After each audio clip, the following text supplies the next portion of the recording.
Baik, terima kasih Alia. Kita mulai aja ya, silakan ya. Ya, baik.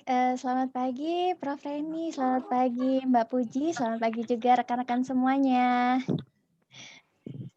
Pagi. Oke, selamat pagi.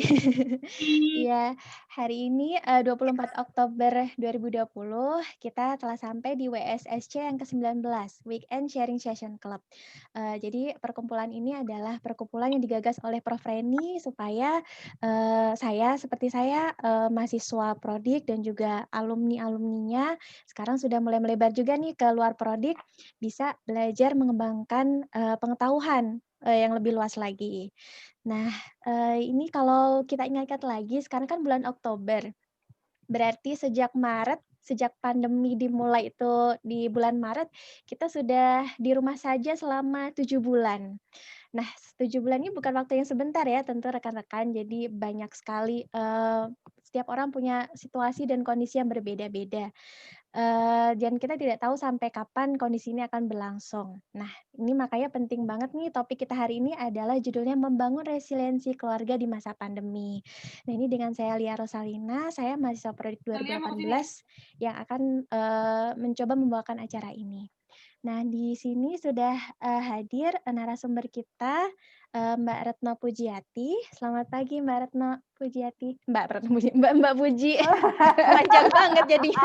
Selamat pagi, Mbak Puji. Selamat pagi, Lia. Iya, selamat pagi juga, Untung nggak Prof. kamu Reni. panggil nama lengkap saya ya. Kalau nama lengkap saya jadi panjang banget. Ya, selamat pagi juga, Prof. Reni. Nah, Prof. Reni ini boleh cerita sedikit ya, Prof ya. Ada peran yang baru nih, Prof ya, sebagai duta Koani ya, Prof ya. Oh, Iya, sehingga kayaknya di pakai poster masker kita, ya. iya poster kita hari ini mulai kita juga ingin mengajak rekan-rekan semuanya untuk budaya memakai masker. Nah, nanti di akhir acara kita juga rencananya akan foto menggunakan masker nih khusus untuk hari ini. Nah, oke, sebelum kita lanjutkan acaranya, saya mohon izin untuk share terlebih dahulu rundown hari ini. Mohon izin juga agak terlambat dari rundown kita biasanya. Jadi nanti setelah pembukaan saya akan mengambil waktu 5 menit dulu untuk memperkenalkan pembicara kita, Mbak Puji. Kemudian akan ada paparan materi ya sekitar sampai 11 atau mungkin 11.15. Kemudian diskusi tanya jawab hingga pukul 12 nanti ditutup dengan foto bersama. Kemudian selanjutnya saya akan memperkenalkan narasumber kita hari ini dengan Mbak Puji. Beliau adalah dosen di Fakultas Psikologi UI di bagian perkembangan. Nah, kemudian beliau juga ada di play terapi, kemudian juga selain mengisi kuliah, beliau juga terlibat dalam psychological support training. Ini di Puskris ya, Mbak Puji ya? Iya, tapi udah lama sih ya. Oh ya, di Puskris. Kemudian kalau untuk dari pendidikannya, beliau terakhir mengambil PhD di UI dengan disertasi beliau berjudul Family Resilience Model: The Effect of Cultural Identity, Coping Family Strain, Socioeconomic Status, and Community Support in the Formation of Family Resilience in Batak Toba Ethnic Group. Wow, ini sepertinya tertarik topik resilience sejak kapan nih, Mbak Puji? Saya sebetulnya awalnya bukan resilient, bukan topik, bukan family. Di resiliensi individu dulu itu udah berapa ya? Hampir 20 tahun yang lalu deh. Oh, sudah cukup lama ya, 20 tahun. Lumayan. Iya, betul. Kemudian beliau juga ada play therapy certificate dan juga mungkin saya highlight aja Mbak Puji ya. Iya, makanya. Untuk prakteknya beliau ada di klinik psikologi, di klinik terpadu, betul Mbak Puji? Ya. Ya, kemudian juga ada di lembaga psikologi terapan di LPT Sudah UI lewat. Salemba. Oh ya, sudah lewat. Kemudian research work beliau sangat panjang, temanya juga beragam, seperti aggressive behavior, kemudian juga CBT, kemudian juga banyak sekali nih ya, untuk research beliau di tahun 2019, 2018, dan juga ini sampai 2009. Oke, mungkin perkenalannya cukup demikian, Mbak Puji. Ya, boleh. Ya, baik. Untuk perkenalan lebih dalam mungkin bisa juga ditambahkan nih. Saya serahkan juga ke Prof. Reni untuk memulai acara. Terima kasih. Ya, Silakan, baik. Prof. Makasih Lia. Assalamualaikum warahmatullahi wabarakatuh. Waalaikumsalam. Ya, selamat pagi semuanya. Senang sekali nih teman sejawat banyak nih. Ada kakak-kakak, ada Mbak Erni, ada Mbak Titin. Tadi ada Mbak Titin perasaan ya. Terus kemudian ada junior ya nih Mbak Tiwin, ya Feni, yang lain apa namanya mahasiswa ya, dulu pernah jadi mahasiswa. Nah, Tia Syarif. Ya, baik. Jadi apa namanya kegiatan Sabtu ini insya Allah bisa rutin. Tadi sudah disampaikan oleh Lia. Itu untuk supaya bisa, sudah lama pengen banget punya apa namanya kegiatan untuk alumni dari Prodik ya. Tapi waktu saya jadi kepala bidang studi, ketua bidang studi. Nah, namun apa namanya kalau Sabtu siapa yang mau datang ya kalau misal ke fakultas jauh sekali ke Depok gitu ya. Dan berapa kali juga minta bikin Facebook group ya untuk anak-anak Prodik, tapi kayaknya selalu aja kok nggak terwujud gitu. Akhirnya udahlah bikin sendiri aja pas lagi keadaan kayak gini, mulai aja jadi sharing, betul-betul sharing giliran dari alumni ya untuk mengisi. Nah, namun animo ternyata juga ada yang dari boleh nggak kita ikut gitu ya dari bidang studi lain gitu. Waktu itu sempat jangan dulu nih, jangan. Tapi ada yang sempat topiknya umum-umum, kenapa enggak gitu ya. Jadi mulai dibuka sejak kapan ya Lia ya? Sidik jari apa? Mulai kapan ya? Jadi itu udah mulai kita buka untuk yang lain seperti itu. Ya senang sekali jadi ketemu lagi silaturahim dengan para sejawat ya. Dan ternyata ini Mbak Erni mahasiswa kita ya, mahasiswa jadi anak-anak kita, junior kita udah hebat-hebat di luar ya. Ada spesialisasinya, kita jadi saling belajar.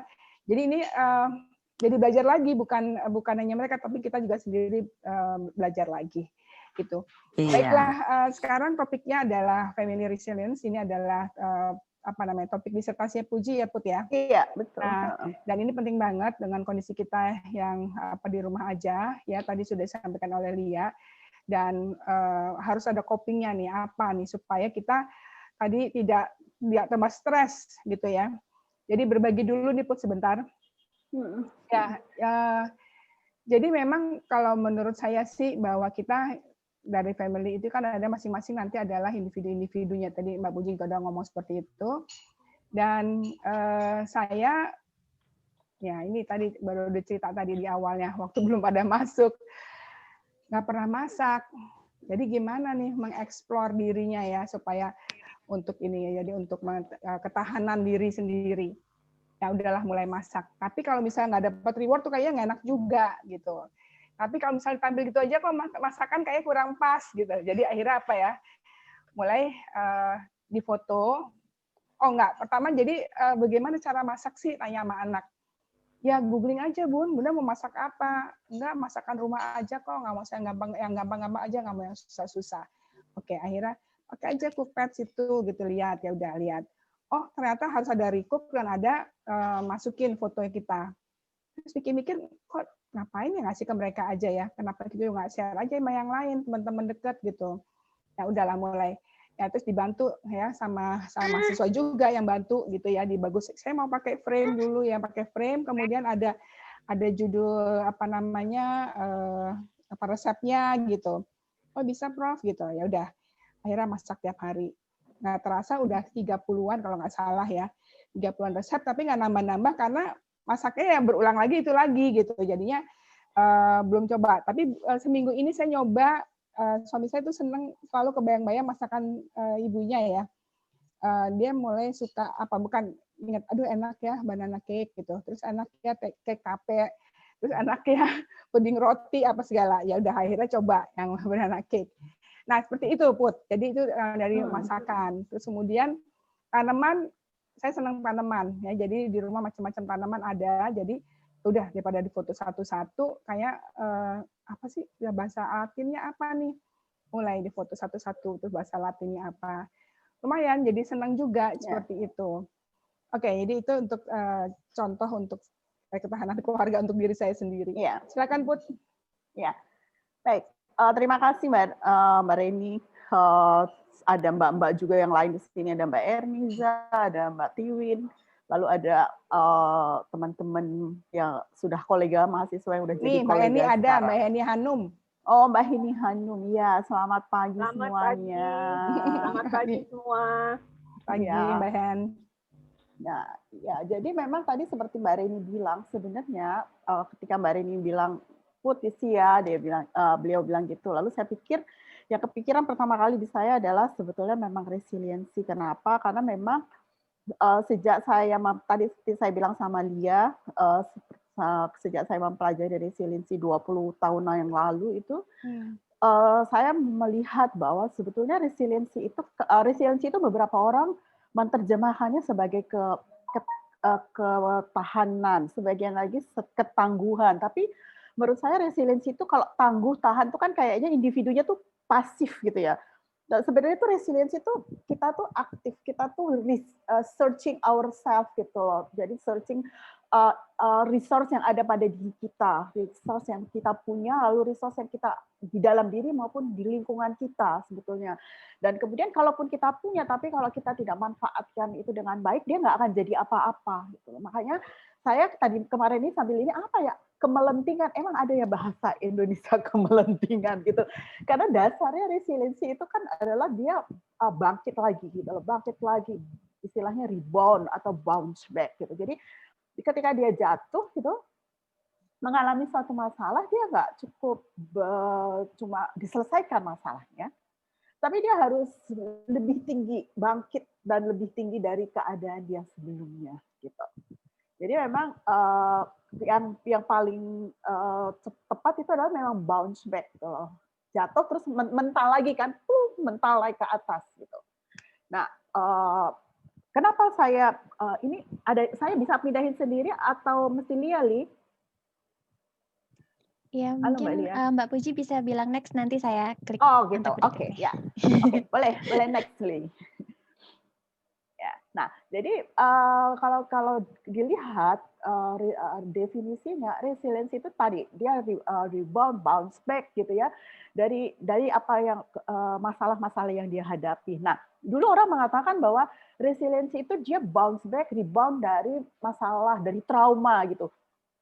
Tapi ternyata penelitian terakhir mengatakan bahwa memang kalau trauma yang berat jeger gitu kan ya, orang dihantam gitu, jatuh dia terkapar. Tapi ada juga loh stres yang daily hassles, yang kayaknya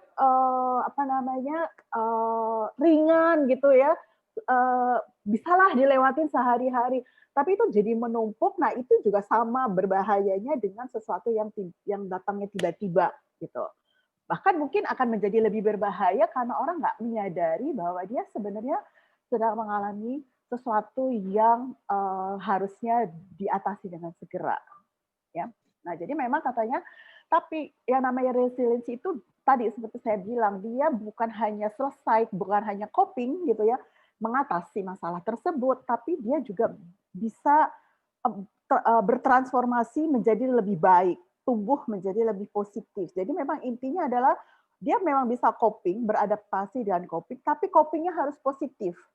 Karena kita bisa aja menghadapi masalah, lalu kita coping, tapi copingnya negatif kan, misalnya kita menghadapi masalah misalnya ada apa, nauzubillah min dzalik sih ya, misalnya ada gempa bumi gitu kan, gempa bumi lalu kita misalnya anggota keluarganya pada semuanya misalnya wafat, tinggal dia sendiri, lalu dia copingnya bisa misalnya mungkin dia nangis-nangis, teriak-teriak, marah-marah gitu, atau dia membenci sekitarnya, itu juga bisa jadi coping kan, tapi itu bukan coping yang baik karena copingnya tidak positif.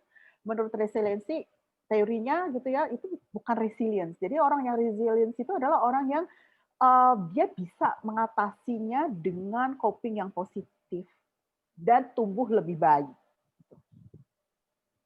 Ya, itu resiliensi. Nah, ini resiliensi individu. Nah, boleh next kali. Nah, kemudian orang yang resiliensi itu kalau gitu apa? Orang kalau udah resilience terus dia jadi bisa hebat, bisa segalanya dia diatasi. Enggak, orang yang resilience itu bukan Superman. Dia manusia biasa, dia kadang dia sesekali akan juga jatuh lagi, gitu ya. Masalahnya juga ada, tapi dia ketika mendapatkan masalah itu dia bisa mencari jalan keluarnya. Dia bisa mengatasinya lagi dengan baik. Kadang-kadang mungkin beberapa saat dia akan terpuruk, jatuh, gitu ya, diem dulu, dealing dulu dengan masalahnya, gitu. Setelah itu dia pelan-pelan bangkit lagi. Gitu. Jadi seringkali dia perlu waktu juga ketika dia menghadapi masalah itu. Tidak selalu langsung balik lagi. Oh dia langsung, oh ya, oh ini ada masalah. Saya kalau gitu cari jalan keluar, bla bla bla. Nggak selalu juga begitu. Kadang-kadang dia perlu waktu. Mungkin perlu waktu satu bulan, mungkin perlu waktu 2 bulan, 1 tahun gitu ya. Tapi dia akhirnya akan bisa come up with masalah yang dia hadapi. Next, boleh. Nah, juga tadi ya, jadi intinya resiliensi itu adalah kemampuan ke arah yang lebih coping yang positif dan dia growth. Jadi harus ada growth dalam dirinya dia. Kalau dia nggak growth, berarti orang itu nggak resilience gitu loh. Jadi memang kalau kita lihat resiliensi, kalau secara individual, Anne Maston, salah satu tokoh resilience, tokoh yang mempelajari resiliensi individual yang sangat sampai sekarang sangat konsisten mempelajari, meneliti tentang resiliensi, namanya Anne Maston dan Ungar. Jadi kedua tokoh itu mengatakan bahwa beliau-beliau itu orang-orang yang resilience itu biasanya memang dia punya kompetensi. Jadi dia tahu, dia punya kemampuan di dalam dirinya dia. Gitu loh. Dia kompeten, ya, lalu dia juga memang biasanya orang-orang yang resilient itu orang-orang yang memang paling tidak kemampuan kognitifnya baik, karena kan dia tahu apa yang harus dia lakukan, dia bisa merencanakan. Nah, dia kompeten, dia punya kemampuan kognitif yang baik dan dia aktif. Jadi orang-orang yang resilience itu biasanya dia bisa mengisi hidupnya dengan berbagai macam kegiatan. Tidak masalah kegiatannya itu mungkin kelihatannya buat orang remeh-temeh, tapi itu membuat dia bisa mengisi kehidupannya dia dengan baik. Boleh, next. Nah, kemudian dari resiliensi individu ini muncullah orang mengatakan bahwa oke, orang resilience gitu ya, orang resilience, seorang individu resilience, tapi kalau dia resilience terus gimana keluarganya? Enggak. Jadi penelitian tentang resiliensi keluarga itu kemudian dimulai oleh Antonowski dan McCubbin.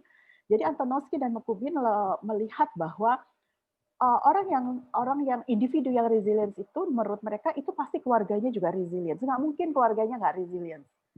Tapi keluarga yang resilience itu bukan penjumlahan dari individu-individu. Jadi individu A tambah B tambah C, kalau dua-dua ada 3 orang, bapak, ibu, anak dijumlahin lalu resiliensi keluarganya baik, enggak. Karena setiap anggota keluarga itu bisa saja salah satunya tidak, tapi secara keseluruhan dia bisa bersama-sama bangun dari masalahnya dia. Makanya kalau saya yang terakhir yang resiliensi keluarga yang yang meneliti lebih banyak adalah namanya Froma-Walls. Jadi Froma-Walls mengatakan resiliensi keluarga itu adalah kemampuan keluarga untuk bangkit, ya, dia berbangkit, berkembang lebih kuat, melewati krisis dan beradaptasi sebagai sebuah unit yang fungsional. Jadi keluarga itu dilihat sebagai sebuah unit. Nah, ini kalau saya menggambarkannya, kenapa saya gambarkan seperti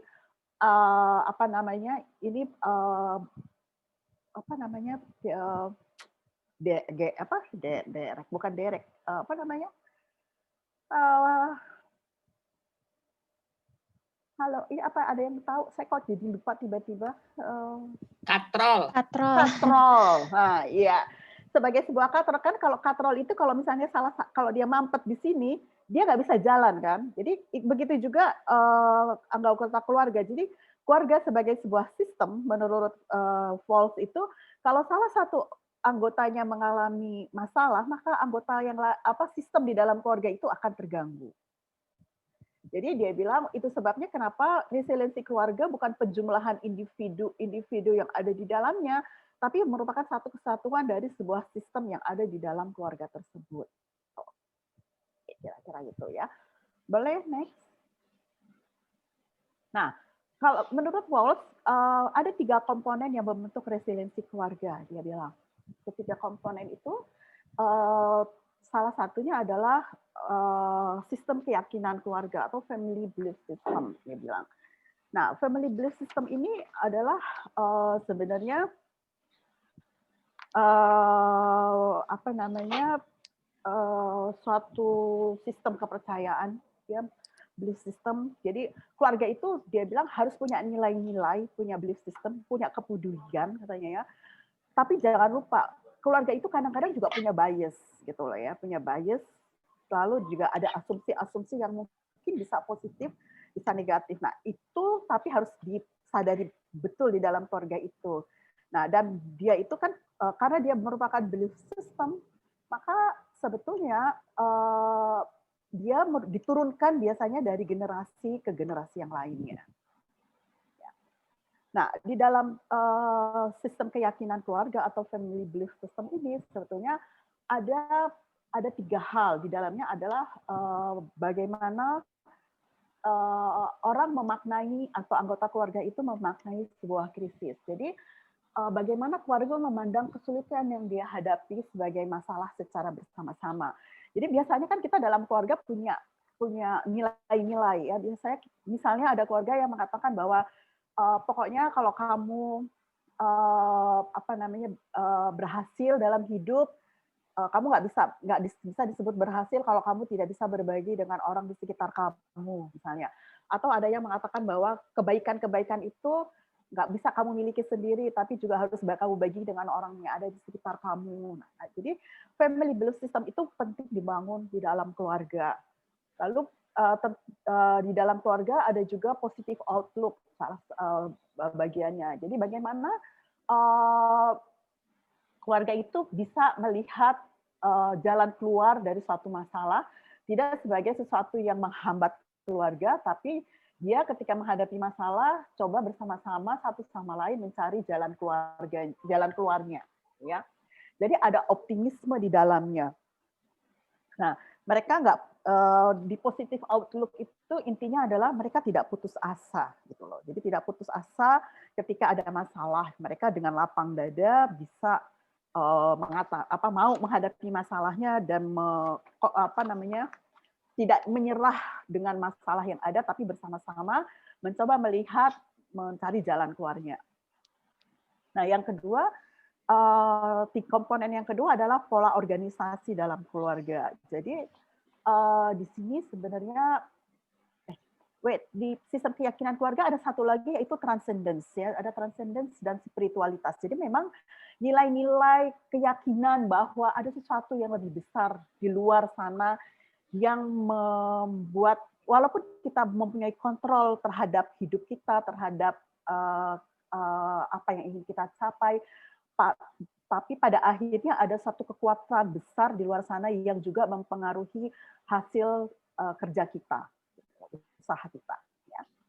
Lalu pola organisasi itu ada 3 hal, yaitu fleksibilitas, lalu keterhubungan atau connectedness, dan sumber daya sosial dan ekonomi yang ada yang tercakup di dalamnya.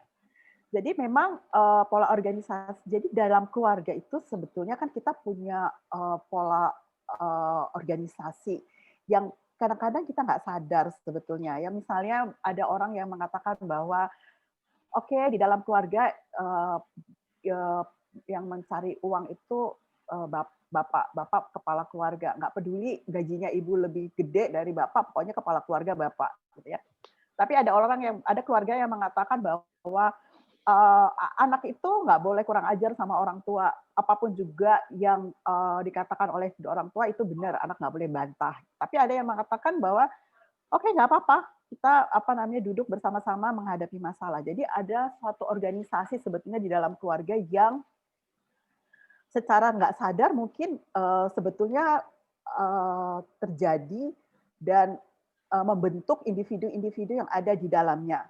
Ya. Nah, ketika menghadapi jadi memang ketika menghadapi suatu masalah, kan dia tadi resiliensi keluarga itu kan bukan hanya melewati masalah, tapi ketika dia jatuh, dia kemudian bangkit kembali dan bangun dan mencoba membangun gitu kan, membangun suatu bangunan baru dari yang sebelumnya terjadi. Nah, keluarga itu harus fleksibel karena misalnya ya, ketika pandemi ini mungkin misalnya yang selama ini ibunya bekerja, bapaknya bekerja, suami istri bekerja mencari uang, lalu karena situasi ini kemudian ibunya di PHK, gitu kan? Nah, pasti ada perubahan yang terjadi, ada organisasi yang terjadi yang berubah. Nah, orang-orang yang ada di dalam keluarga itu, anggota keluarga itu harus fleksibel, karena kalau dia tidak fleksibel, lalu dia akan tidak siap menghadapi perubahan-perubahan itu, ya. Jadi fleksibilitas itu diperlukan. Lalu mengatur ulang hubungan-hubungan. Jadi ketika orang semua berada di rumah, tadi Mbak Reni cerita kan, dalam masa pandemi ini, akhirnya Mbak Reni mencoba mengatur ulang apa yang terjadi, hubungan yang terjadi. Yang tadinya Mbak Reni cuma bilang, Mbak masak ini gitu ya, sekarang Mbak Reni harus masak sendiri kan. Berarti kan itu hubungan yang ada di dalam keluarga itu juga diatur ulang kembali. Rutinitas dan ritual yang ada di dalam keluarga itu juga mungkin kemudian menjadi berbeda. Yang tadinya biasanya setiap jam 4 mungkin kita bangun beribadah, lalu jam 6 pergi dari rumah, sekarang enggak. Dari jam 12 malam sampai 12 siang, balik lagi 12 malam, 24 jam, kita ada di rumah, ketemu orang yang sama, dia lagi, gitu ya. Sehingga rutinitas harus juga diatur ulang. Karena kalau tidak diatur ulang, bisa bersinggungan satu sama lain, dan mungkin secara tidak disadari akan membuat keluarga itu menjadi pecah. Ya. Nah, lalu yang ketiga adalah proses komunikasi dan pemecahan masalah. Nah, di sini ada kejelasan. Jadi memang dalam berkomunikasi itu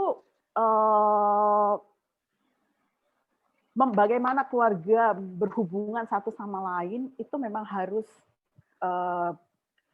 komunikasinya tuh harus dibangun dengan baik. Jadi nggak menyindir-nyindir gitu kan ya, nggak nyindir-nyindir, nggak dengan menggunakan kata-kata yang tidak jelas. Jadi harus jelas, clarity itu penting. Ya. Lalu empati, ungkapkan kalau ada orang perasaan-perasaan yang tidak nyaman itu harus diungkapkan. Jadi ungkapan perasaan itu harus dijelaskan dengan baik. Kalau kita orang psikologi bilang kan ada empati lah di dalamnya gitu ya. Kita harus toleran terhadap berbagai macam perbedaan. Dan lalu penyelesaian masalah secara kolaboratif. Memang karena kita bicara keluarga, maka penyelesaian masalah itu tidak ditanggung oleh salah satu anggota keluarga saja, tapi harus dibicarakan secara keseluruhan di dalam keluarga tersebut. Ya, ini adalah komponen yang membangun resiliensi. Nah, kalau di Wolff di Amerika, dia mengatakan bahwa kunci dari resiliensi keluarga itu ada di sini, di sistem keyakinan keluarga. Tapi penelitian saya terhadap sekitar disertasi saya itu sekitar 250 orang keluarga Batak. Lalu ada mahasiswa saya juga melakukan penelitian di keluarga Minang. Di keluarga Minang dia sekitar 200 juga. Lalu di keluarga Jawa terutama Jawa Tengah itu ada sekitar 300. Itu menemukan bahwa sebetulnya kalau di dalam keluarga Indonesia yang menjadi inti dari pembentukan resiliensi keluarga ada di sini, di pola organisasi. Di pola organisasi dan kemudian di proses komunikasi. Sistem keyakinan keluarga itu terakhir. Nah, mungkin beberapa saya pernah mencoba tanya sama mereka secara kualitatif gitu ya, tidak semua. Memang mereka mengatakan, iya kalau kita ngadepin kesulitan udah pastilah berdoa, tapi kan berdoa nggak cukup, Bu. Kita harus bergerak, gitu. Nah, itu sebabnya mungkin karena kita termasuk negara dengan sistem budaya yang sifatnya kolektif ya, jadi mungkin lebih ada di sini, di 2 dan 3, dibandingkan di sistem keyakinan keluarga. Ya. Boleh selanjutnya, next. Nah, ini tadi udah saya jelaskan, mungkin langsung terus. Ya, ini pola organisasi keluarga ya, ada fleksibilitas, keterhubungan sumber daya sosial dan ekonomi. Next. Nah, ini proses komunikasi ya, kejelasan, ungkapan perasaan emosional, penyelesaian masalah yang kolaboratif. Next.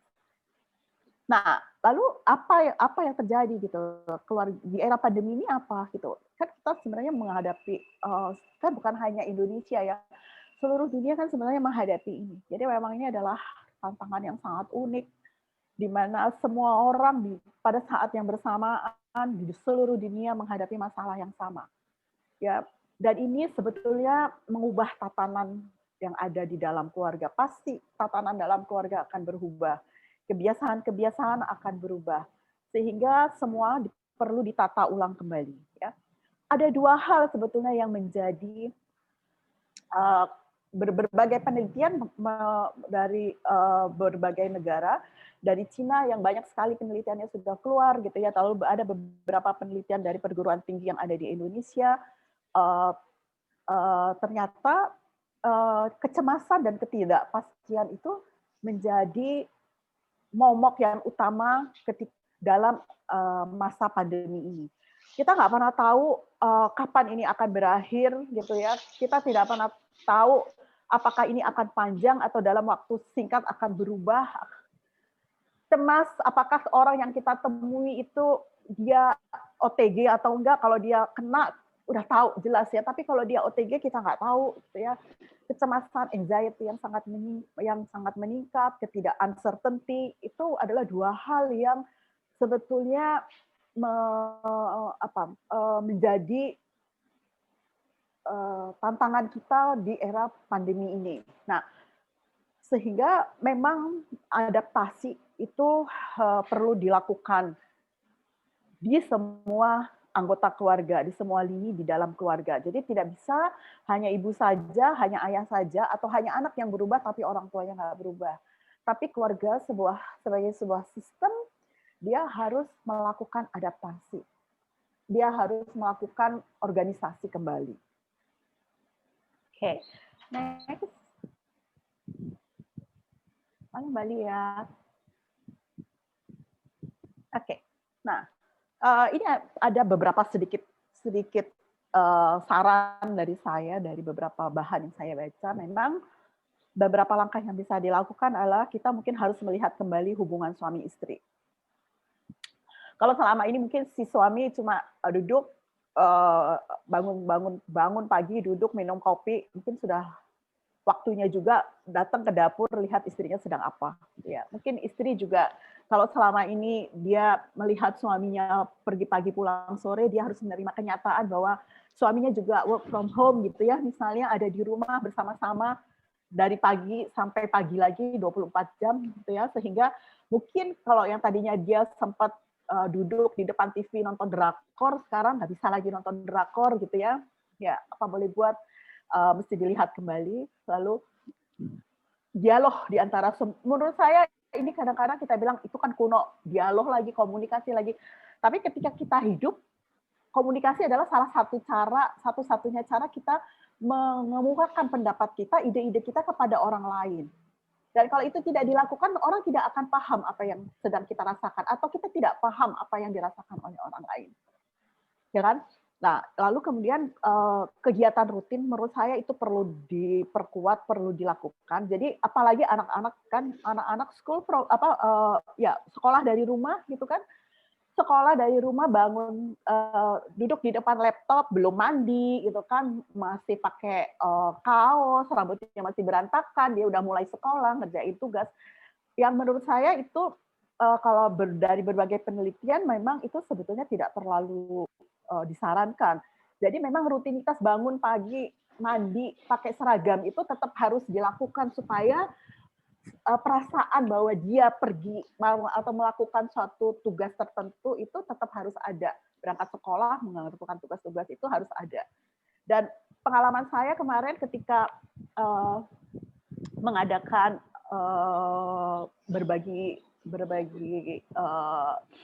pengetahuan dengan saudara-saudara kita di Ambon, ternyata mereka lucu banget tuh ketika saya bilang mereka harus bikin perkuat lagi kegiatan rutin, pakai mandi, pakai seragam. Jadi di rumah itu tetap pakai seragam, lalu ada beberapa orang tua yang foto anaknya, lalu dia kasih, Bu, anak saya sekarang sudah mau belajar karena dia sudah duduk di meja dan dia mau pakai seragam sehingga dia merasa seolah-olah pergi belajar ke sekolah, Bu, dia bilang gitu. Dan itu menurut saya menyenangkan sekali.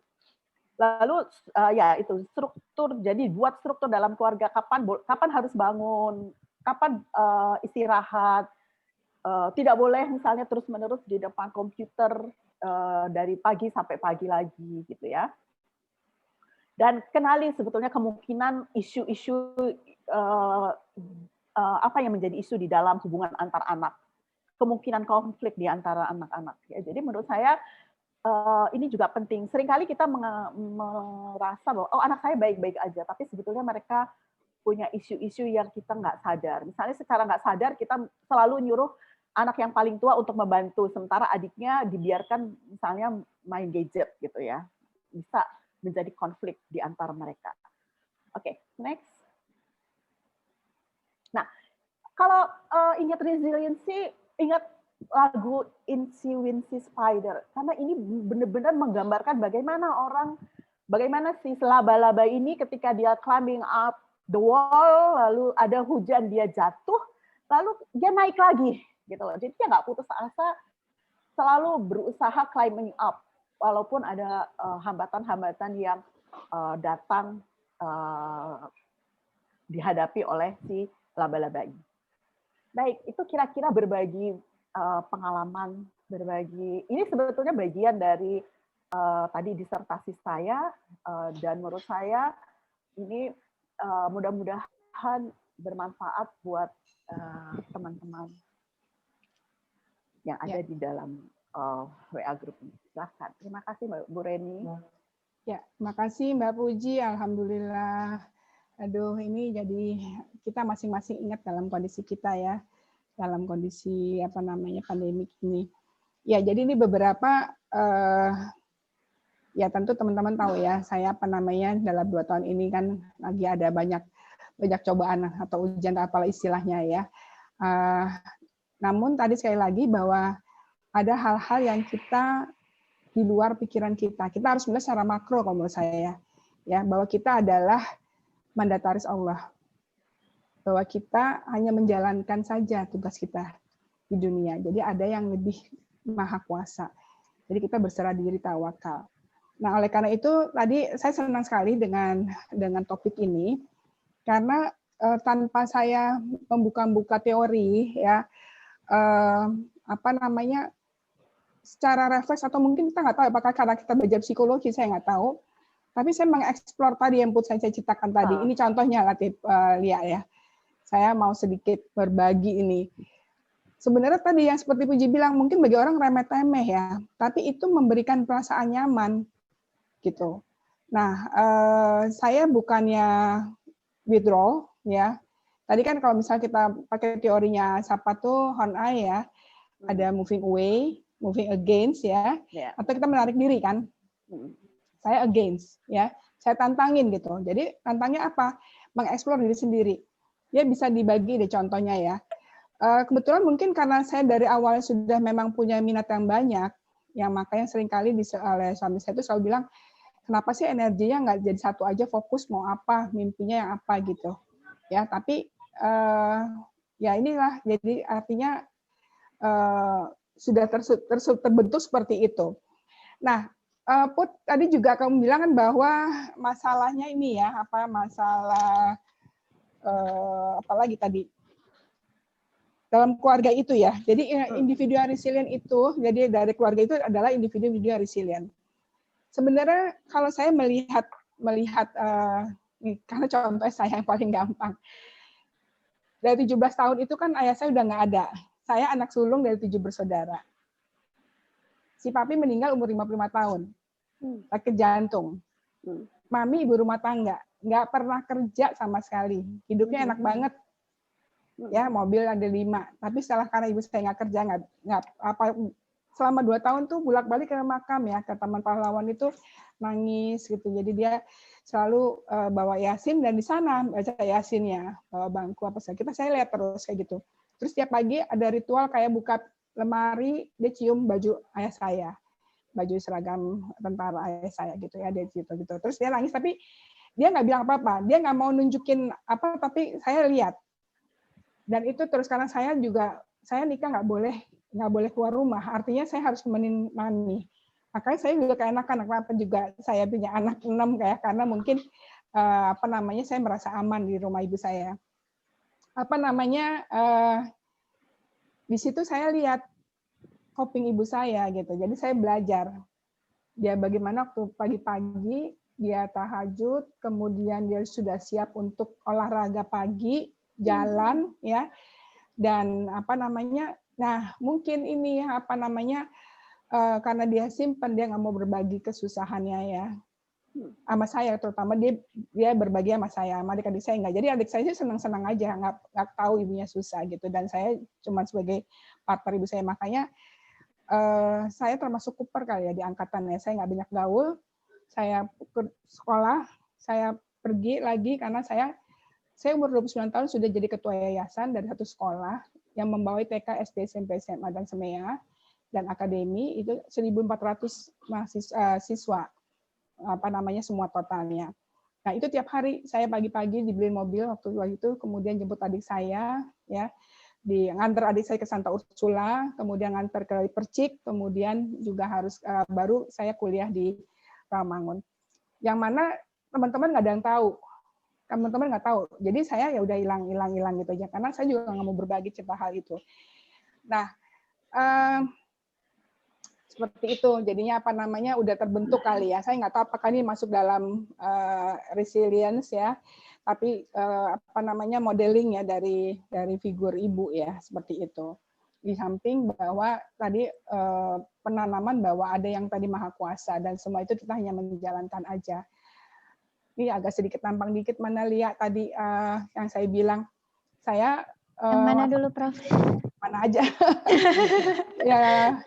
ya tadi ini Instagram ya. Jadi kalau yang untuk masakan ini apa nih? Ini yang masakan. Ya, yang masakan. Jadi itu membuat seperti Puji bilang, bagaimana ya supaya ketahanan keluarga. Karena kalau misalnya saya ambruk, semua ambruk gitu. Jadi saya harus menyibukkan diri saya. Awalnya saya hanya nonton film-film Oscar aja yang belum saya sempat ini. Tapi kok saya jadi ngerasa bahwa itu bisa disambi sih nanti pas habis selesai ngajar atau apa. Ini belum keluar ya share-nya ya. Kemudian belakangan terus tambah lagi, tambah ide-ide baru lagi. Ya, terus kemudian di lingkungan ya di UI ada lingkungan baca puisi. Ya, walaupun nggak bisa baca puisi kan itu diajak-ajak gitu ya.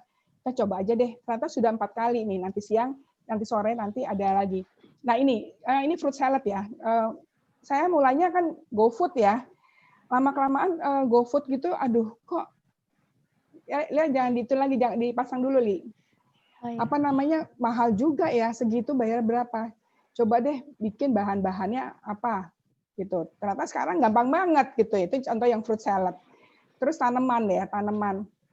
Ini apa sih namanya ya? Cuman tanam-tanam aja tapi nggak tahu. Nah, itu namanya sutra Bombay dan sebagainya. Gitu.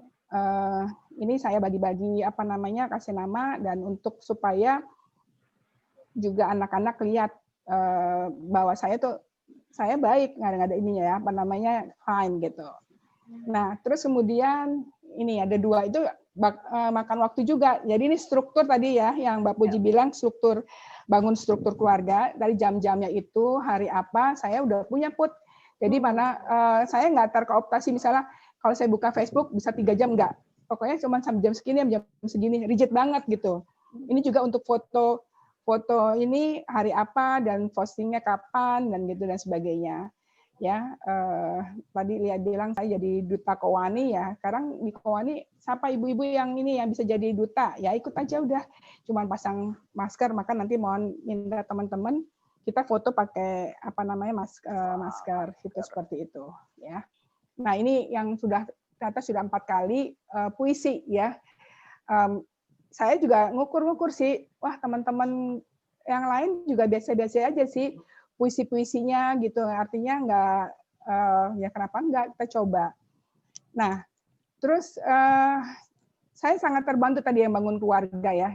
Yang suami kan selama ini juga masak nasi kayak bagaimana sih caranya? Nggak pernah kan? Sama sekali nggak pernah pegang rice cooker tuh gimana. Nah akhirnya belajar. Untuk yang nyuci juga nggak bisa gitu. Akhirnya semua serba belajar semuanya. Yang tadi cuma tahu beres saja sama pembantu. Sekarang pagi-pagi udah misalnya mau setup untuk breakfast, ikut bantu tuh semua. Dia bilang, wah ternyata kerjaan rumah tangga tuh banyak ya, apalagi di dapur nggak beres-beres. Baiklah teman-teman, tadi itu sedikit sekali intermezzo dari saya. Silakan ada yang mau bertanya. Ini ada para senior banyak juga di sini. Ya, kemudian ada Yun, ada hadir ya Yun. Nah ini Hai Bang Yun, apa kabar? Ya ini ada pertanyaan dari Mbak Tiwin, Mbak. Baik. Ya, ini ada pertanyaan dari Mbak Tiwin. Ya, silakan push langsung. Ya, Mbak Tiwin, ya kalau pertanyaan Mbak Tiwin itu, kalau penelitian kita lebih mengarah ke pola organisasi, apa kemudian kesulitan coping anak-anak atau stresnya lebih ditularkan dari orang tua ya? Kalau dilihat dari pola organisasi ya Mbak Tiwin ya, pola organisasi itu kan sebetulnya ada 3 hal yang bisa ditangkap dari pola organisasi. Yaitu fleksibilitas, keterhubungan, dan sumber daya sosial dan ekonomi. Bagus nih, gue kelupaan. Nah, menurut saya mungkin lebih bukan di pola organisasi ya Mbak, tapi di proses komunikasi kayaknya lebih. Jadi proses komunikasi kita yang cenderung kan kita suka nggak jelas ya Mbak ya dalam berkomunikasi kan. Kalau saya ingat banget tuh nenek saya kalau ngomong itu coba ambilin anu di sana. Sebenarnya apa sih yang anu, apa yang di sana gitu kan ya. Sehingga apa yang lalu juga seringkali keluarga itu kan tidak memberikan kesempatan pada anak, misalnya tadi kayak contohnya Mbak Reni ya, seringkali orang tua tidak memberikan kesempatan pada anak untuk tahu apa masalah mereka. Sehingga anak tidak terbiasa membicarakan masalah-masalah yang ada di dalam keluarganya. Tidak terbiasa membicarakan masalah mereka karena dia nggak lihat di dalam keluarga ada contohnya. Nah, yang mereka tahu adalah tiba-tiba ada masalahnya sudah selesai. Tapi bagaimana prosesnya? Tiba-tiba dia cuma tahu bahwa misalnya ibunya menjual tanah karena misalnya harus bayar pengobatan ayahnya di rumah sakit tanpa si orang tua mau diskusikan di dalam keluarga apa yang terjadi. Jadi memang saya sih lebih melihat di proses komunikasi di dalam keluarga sih Mbak. Oke, Mbak Puji. Terima kasih penjelasannya. Tadi saya cuma bingung aja, ini ada koneksitas gitu kan, ada fleksibilitas gitu, kalau kita lihat di pola organisasi kan, juga ada. Nah, apakah karena connecting-nya itu atau lebih kepada connecting di sini itu kemudian lebih kepada cara komunikasinya. Nah, itu yang dan pemecahan masalah itu yang sebetulnya tadi saya rancung lihatnya. Ya. Jadi memang lebih di proses komunikasi. Karena konektivitas itu lebih ke kayak bagaimana kita memberikan dukungan dalam ketika anggota keluarga, supporting system. Oke. Baik kalau gitu. Terima kasih penjelasannya Mbak Puji. Sama-sama Mbak Tiwin. Baik. Jun mau tanya nggak, Bang Jun? Dalam masa pandemi itu banyak persoalan. Nah, itu bagaimana keluarga. Atau Tia Sarif nih, Tia besok suka tanya-tanya. Gue, karena tadi udah ada iniannya, tapi karena kita lagi cerita-cerita itu, jadi lupa gue. Terus lagi TVRI, temen gue. Halo Pak Butet. Hai. Oh sorry, kedengeran. Sorry. Saya mute dulu ya semuanya ya. Ya, silakan yang mau bicara di unmute. Bang Jun mau tanya. Ya, Assalamualaikum Mbak. Mohon maaf baru bergabung. Menarik sekali Mbak Puji. Betul, tadi saya melihat bahwa pandemi ini membawa dampak yang luar biasa kepada seluruh keluarga Indonesia. Not even keluarga para psikolog ya. Jadi justru malah tantangannya mestinya menjadi double kepada keluarga-keluarga yang latar belakang psikologinya, belajar psikologi. Karena selain dia harus bisa menjadi inspirasi bagi keluarga, dia juga harus bisa thinking out of the box kepada keluarganya, bagaimana menghandle kondisi yang sangat monoton. Seperti tadi diungkapkan bahwa 12 kali 12 jam itu ketemu lagi dia lagi dan saya setuju sekali 3 komponen yang untuk resiliensi keluarga itu sangat baik saya pikir. Saya pikir juga ini perlu di sharing karena banyak sekali bahwa kita sendiri mengalami ini belum pernah kita alami sebelumnya, tapi justru banyak hal yang lesson learn yang didapatkan terutama bagi teman-teman yang latar belakang psikologi justru bisa menjadi inspirasi dan di keluarga lain atau bagi rekan-rekan yang kebetulan tidak belajar psikologi. Jadi disinilah memang sebenarnya peran dari kita semua yang belajar psikologi untuk bisa menularkan dan sehingga dari keluarga yang inti kita maupun bisa menularkan kepada teman-teman anak dari teman-teman atau saudara-saudara kita yang keluarga. Yang menarik yang perlu kita inginkan adalah mungkin juga sekali saya ingin bertanya tentang kasus-kasus, saya dengar juga kasus-kasus kalau kita ikuti di TV, impact daripada pandemi ini luar biasa, magnitude-nya ada dari kriminal, dari keluarga maupun dari penyimpangan-penyimpangan di dalam keluarga. Ini luar biasa yang kita ikuti berita-beritanya, bahkan sampai karena orang tuanya stres, anaknya dibully, dianiaya sampai tidak bisa belajar daring. Lalu juga ada yang orang tuanya yang melakukan kekerasan seksual kepada anaknya. Semuanya karena impact daripada pandemi. Nah, sebenarnya apa yang bisa kita pertanyaannya sejauh mana sih sebenarnya peran dari karena kita juga coba aktifkan di Iluni sendiri dari alumni UI segala semua tangkap yang dari sisi psikologis tampaknya upaya itu belum sebanding belum segencar dari kegiatan-kegiatan penanggulangan dari segi kesehatan itu sendiri. Tapi justru saya lihat impact yang paling luar biasa justru karena kurangnya penyuluhan dan sebagainya. Mungkin apa yang selain dari apa yang kita bisa lakukan, mungkin Mbak Puji punya siasat atau trik yang bisa di-share lagi di sini dengan bagaimana menyebarluaskan pemikiran-pemikiran ini bisa lebih efektif dan positif. Terima kasih Mbak Reni. Ya, terima kasih Jun. Silakan Mbak Puji. Ya, makasih Bang Yun.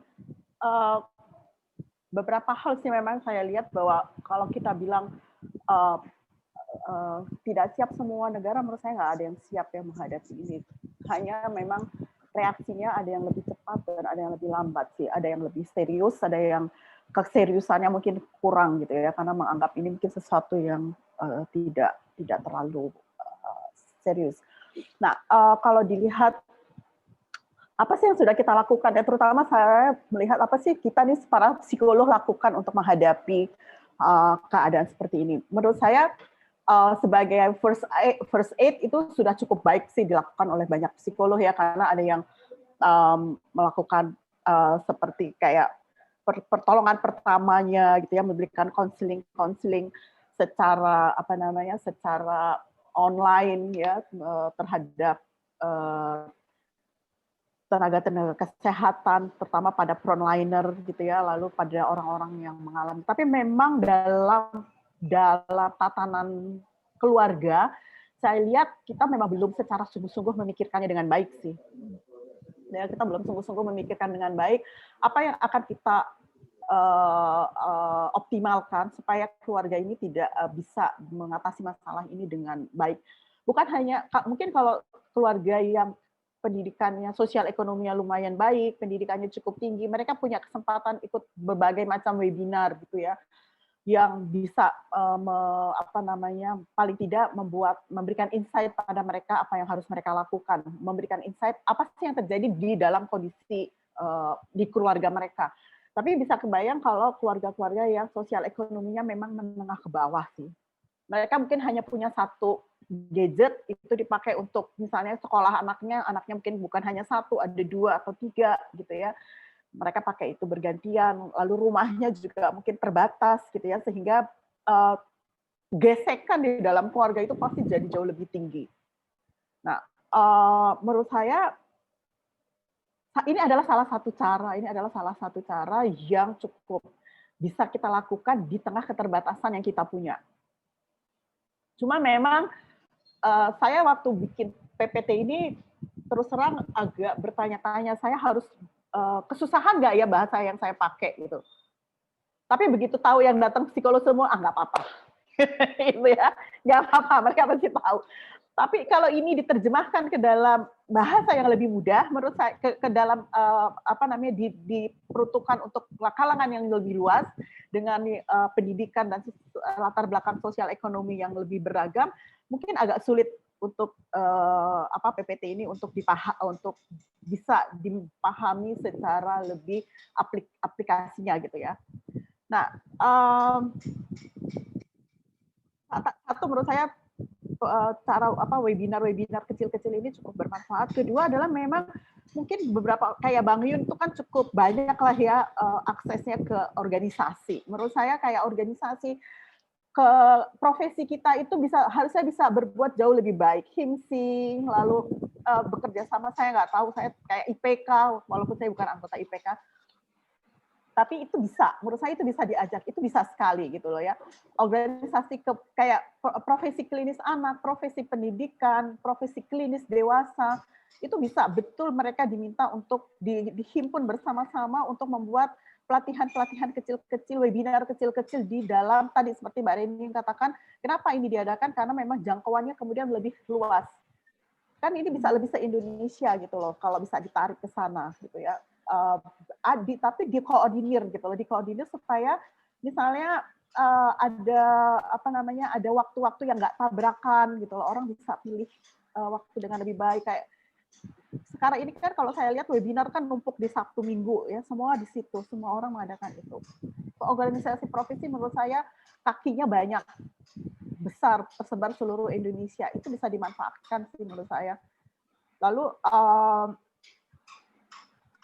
dunia pendidikan menurut saya itu juga bisa sekali sebetulnya masuk. Ya, kayak perguruan tinggi yang ada fakultas psikologinya sebetulnya bisa dirangkul sama-sama untuk membuat hal-hal seperti ini lebih serius juga. Secara bersama-sama, dipikirkan secara bersama-sama sehingga tidak ada lagi ego, UI udah bikin ini, UGM bikinnya itu, Unpad bikinnya anu gitu loh. Tapi sama-sama, walaupun kita nggak mencoba menyeragamkan, tapi paling tidak blueprint-nya ada lah gitu. Itu sih yang kepikiran sama saya sih Bang Yun. Ya, terima kasih Mbak Uni. Memang banyak lapisan yang harus terlibat lah. Jadi saya pikir kalau kita lihat dari sekarang ini kan justru kebanyakan dari masyarakat menengah ke bawah yang secara disiplin dan setelah semua penyebarannya seperti kalau waktu itu ada pandemi banyak beredar kata orang menengah ke atas yang kena. Saya pikir itu lebih banyak kepada sikap yang menganggap remeh dari orang-orang yang punya duit ya, karena merasa semuanya mungkin bisa disembuhkan, tapi belakangan klaster-klaster yang kelihatan itu kan justru banyak di halaman bawah di mana peran daripada pemerintah daerah, kelurahan, camat itu menjadi penting dan selama ini ya ajakannya dengan 3M itu sudah efektif ya, tapi masalah disiplin nampaknya kurang membumi lah gitu ya.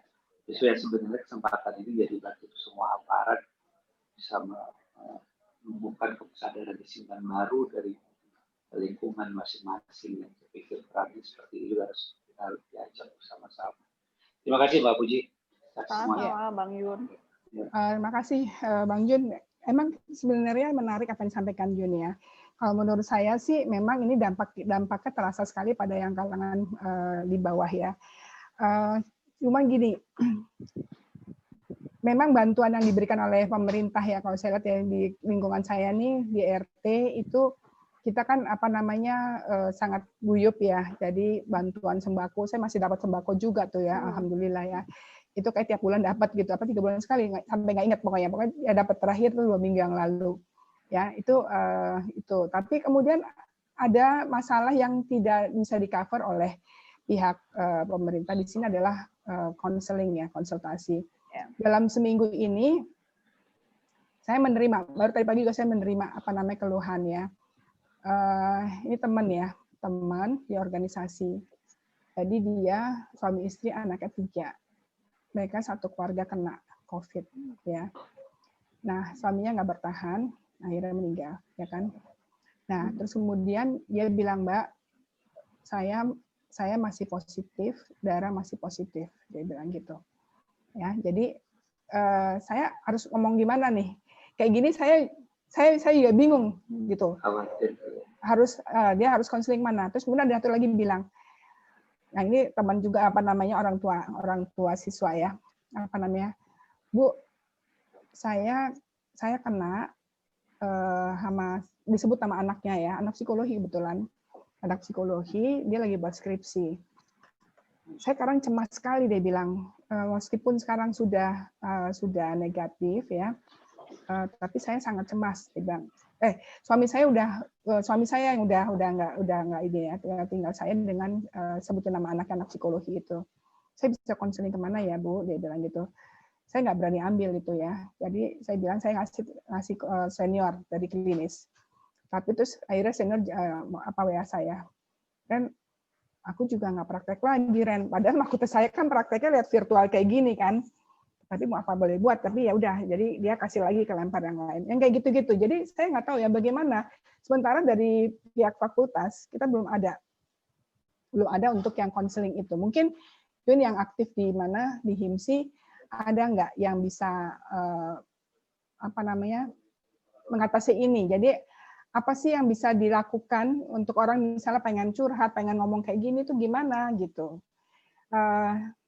Kalau saya kalau ini juga masalah, kalau tadi masalah yang COVID ya, ini masalah perkawinan. Sebenarnya masalah perkawinan bukan terjadi karena COVID-nya, sudah lama dan ini berlarut-larut. Dan saya sama Nenok nih kebetulan ya di BP4 Pusat gitu.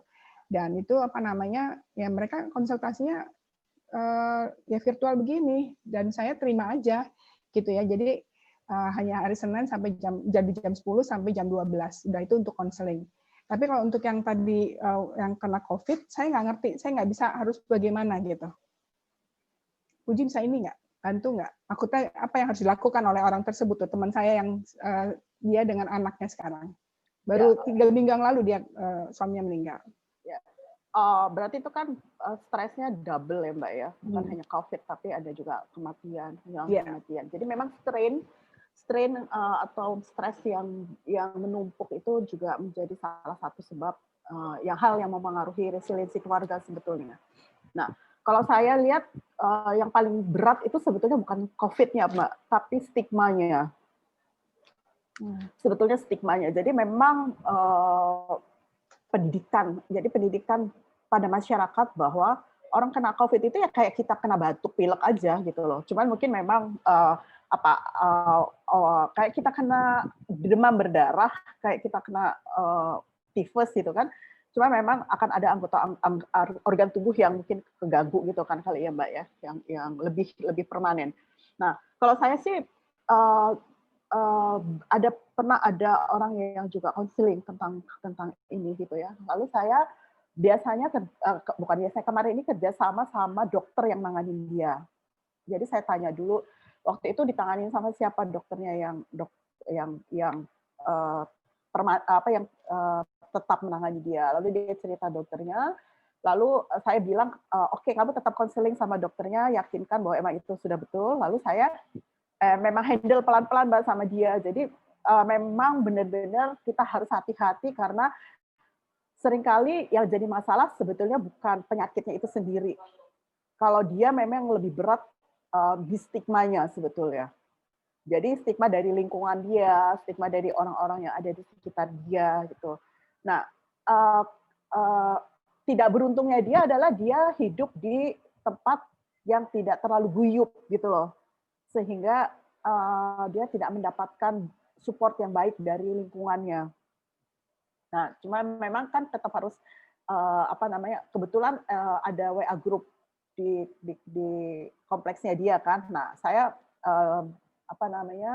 minta dia juga untuk cerita gitu loh ya sama Pak RT, kumpul beberapa orang menceritakan kenapa sih COVID itu, apa sih COVID.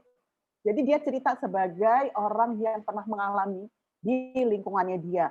Nah, kebetulan RT-nya memang cukup baik ya, Mbak ya. Jadi mereka bisa kerja sama RT, lalu RT-nya nggak ada WA grup rutin yang bisa mensosialisasikan itu. Walaupun berat memang buat dia, karena ketika awal-awal itu komentar-komentar orang-orang itu sangat tidak menyenangkan gitu. Tapi memang secara rutin saya 2 minggu sekali ketemu sama dia secara virtual. Jadi memang konseling virtual ini kami di klinis anak itu sudah mulai, Mbak. Jadi bagus. Kayak mahasiswa itu mereka tetap dapat kasus gitu kan ya. Jadi tapi kasusnya itu dikasih tahu bahwa pemeriksaan tidak akan dilakukan secara tatap muka tapi secara virtual gitu. Memang lebih ditekankan kemudian pada wawancara dan observasi. Karena tes kan nggak bisa diambil kan, Mbak? Iya. Ya kan, tes nggak mungkin diambil. Jadi observasi, wawancara. Nah, lalu konselingnya secara virtual. Kalau nggak salah Mbak Erni, ada Mbak Erni di sini. Mbak Erni mahasiswanya juga kemarin kalau nggak salah konseling virtual ya Mbak Erni ya? Iya. Nah, gitu. Jadi memang itu diperkuat di mahasiswa klinis anak, Mbak, sehingga mereka tetap bisa menangani kasus-kasus dan konseling tetap bisa jalan. Mungkin Mbak Erni bisa cerita kali. Iya, terima kasih Put. Jadi terima kasih. Jadi inspirasi bagi saya juga ya untuk teman saya itu biar dia berbuka kepada RT-nya dan mungkin jadi dia nggak menutup diri gitu kan ya. Ya. Ya, terima kasih. Mbak Erni silakan Mbak mau bagi. Ini ada Mbak Hera. Mbak Hera selamat pagi. Sorry, aku lagi di jalan. Lagi di jalan. Oh, oke. Mbak Hera, apa kabar? Selamat pagi. Aku lagi di jalan. Iya, oh ya Mbak Erni nggak bisa ya. Mbak Hera mau berbagi. Mbak, masih mute, Mbak. Ini hebat nih, Bitsu Perkembangan kompak banget. Kompak turun gunung semua nih, seniornya. Soalnya ada itu, luar biasa. Kan ada Prof. Reni juga, jadi kepengen denger juga dong. Oh, biasanya. Ayo Mbak Hera silakan Mbak. Mbak Hera mau berbagi Mbak. Saya baru masuk, jadi nggak dengar permasalahannya. Oh iya. Konseling Mbak, konseling untuk COVID bagaimana Mbak? Untuk itu orang yang kena. Ini cuma orang yang kena. Untuk dari orang awam aja ya. Kan tadi Ibu Puji kayaknya udah menyinggung tentang stigma ya. Jadi memang kayaknya pemahaman masyarakat tentang COVID itu masih banyak yang belum benar. Ya, takut penularan dan sebagainya. Saya pikir betul juga yang tadi dikatakan oleh siapa Reni atau Puji ya. Jadi kita harus jelaskan ke RT, ke RW, ke lingkungan kita yang terdekat. Kan kalau saya baca di koran banyak juga yang mendapatkan support dari yang positif kan dari lingkungan ya. Ya, jadi mungkin ini yang supportnya masih negatif-negatif barangkali yang perlu ditangani ya. Tapi kalau yang udah positif kayaknya bagus banget deh, dikirimin makanan dan obat-obatan dan sebagainya. Jadi saya pikir memang pemahaman masyarakat itu belum merata tentang COVID ini. Jadi masih ada yang mungkin percaya tahayul atau apa dan sebagainya. Jadi saya Mbak, dampaknya Mbak, maksudnya masih rasa cemasnya itu nggak hilang-hilang gitu. Ini orang yang udah sembuh? Sebagian sembuh, suaminya sembuh, dia belum sama anaknya. Anak psikologi. Jadi kan psikologi. Dia masih anaknya lagi buat skripsi. Jadi ibu dengan anaknya ini masih positif, tapi suaminya udah negatif. Oke, karena dia masih positif kan? Iya. Jadi dia cuma isolasi mandiri aja. Iya. Nah, apa yang dia dapat selama isolasi mandiri? Obat-obatan apa misalnya yang diperoleh? vitamin, makanan bergizi dan sebagainya, dukungan sosial dari lingkungannya. Kan bisa kan melalui telepon, WA dan sebagainya. Mungkin itu kali Ren yang diperlukan kali ya. Sehingga kecemasannya berkurang. Jadi dia nggak merasa terisolasi gitu. Nah, lingkungan sosial barangkali yang harus lebih diaktifkan ya. Ya, supaya hormon bahagianya lebih banyak, Mbak ya. Ya. Makasih. Makasih Mbak Hera. Yo, sama-sama. Aku sih orang awam banget nih. Iya, Mbak. Ini gimana nih yang praktek di luar nih? Ada Tia Sarif, ada Kristanti. Tadi Pita yang kerja di UIN nih. Silakan Pita. Kita mau berbagi nggak?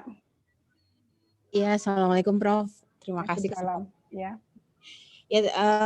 Ya tadi saya sudah menyimak Mbak Puji meskipun mohon maaf nih agak berisik mungkin back sound karena di rumah sedang ada tamu.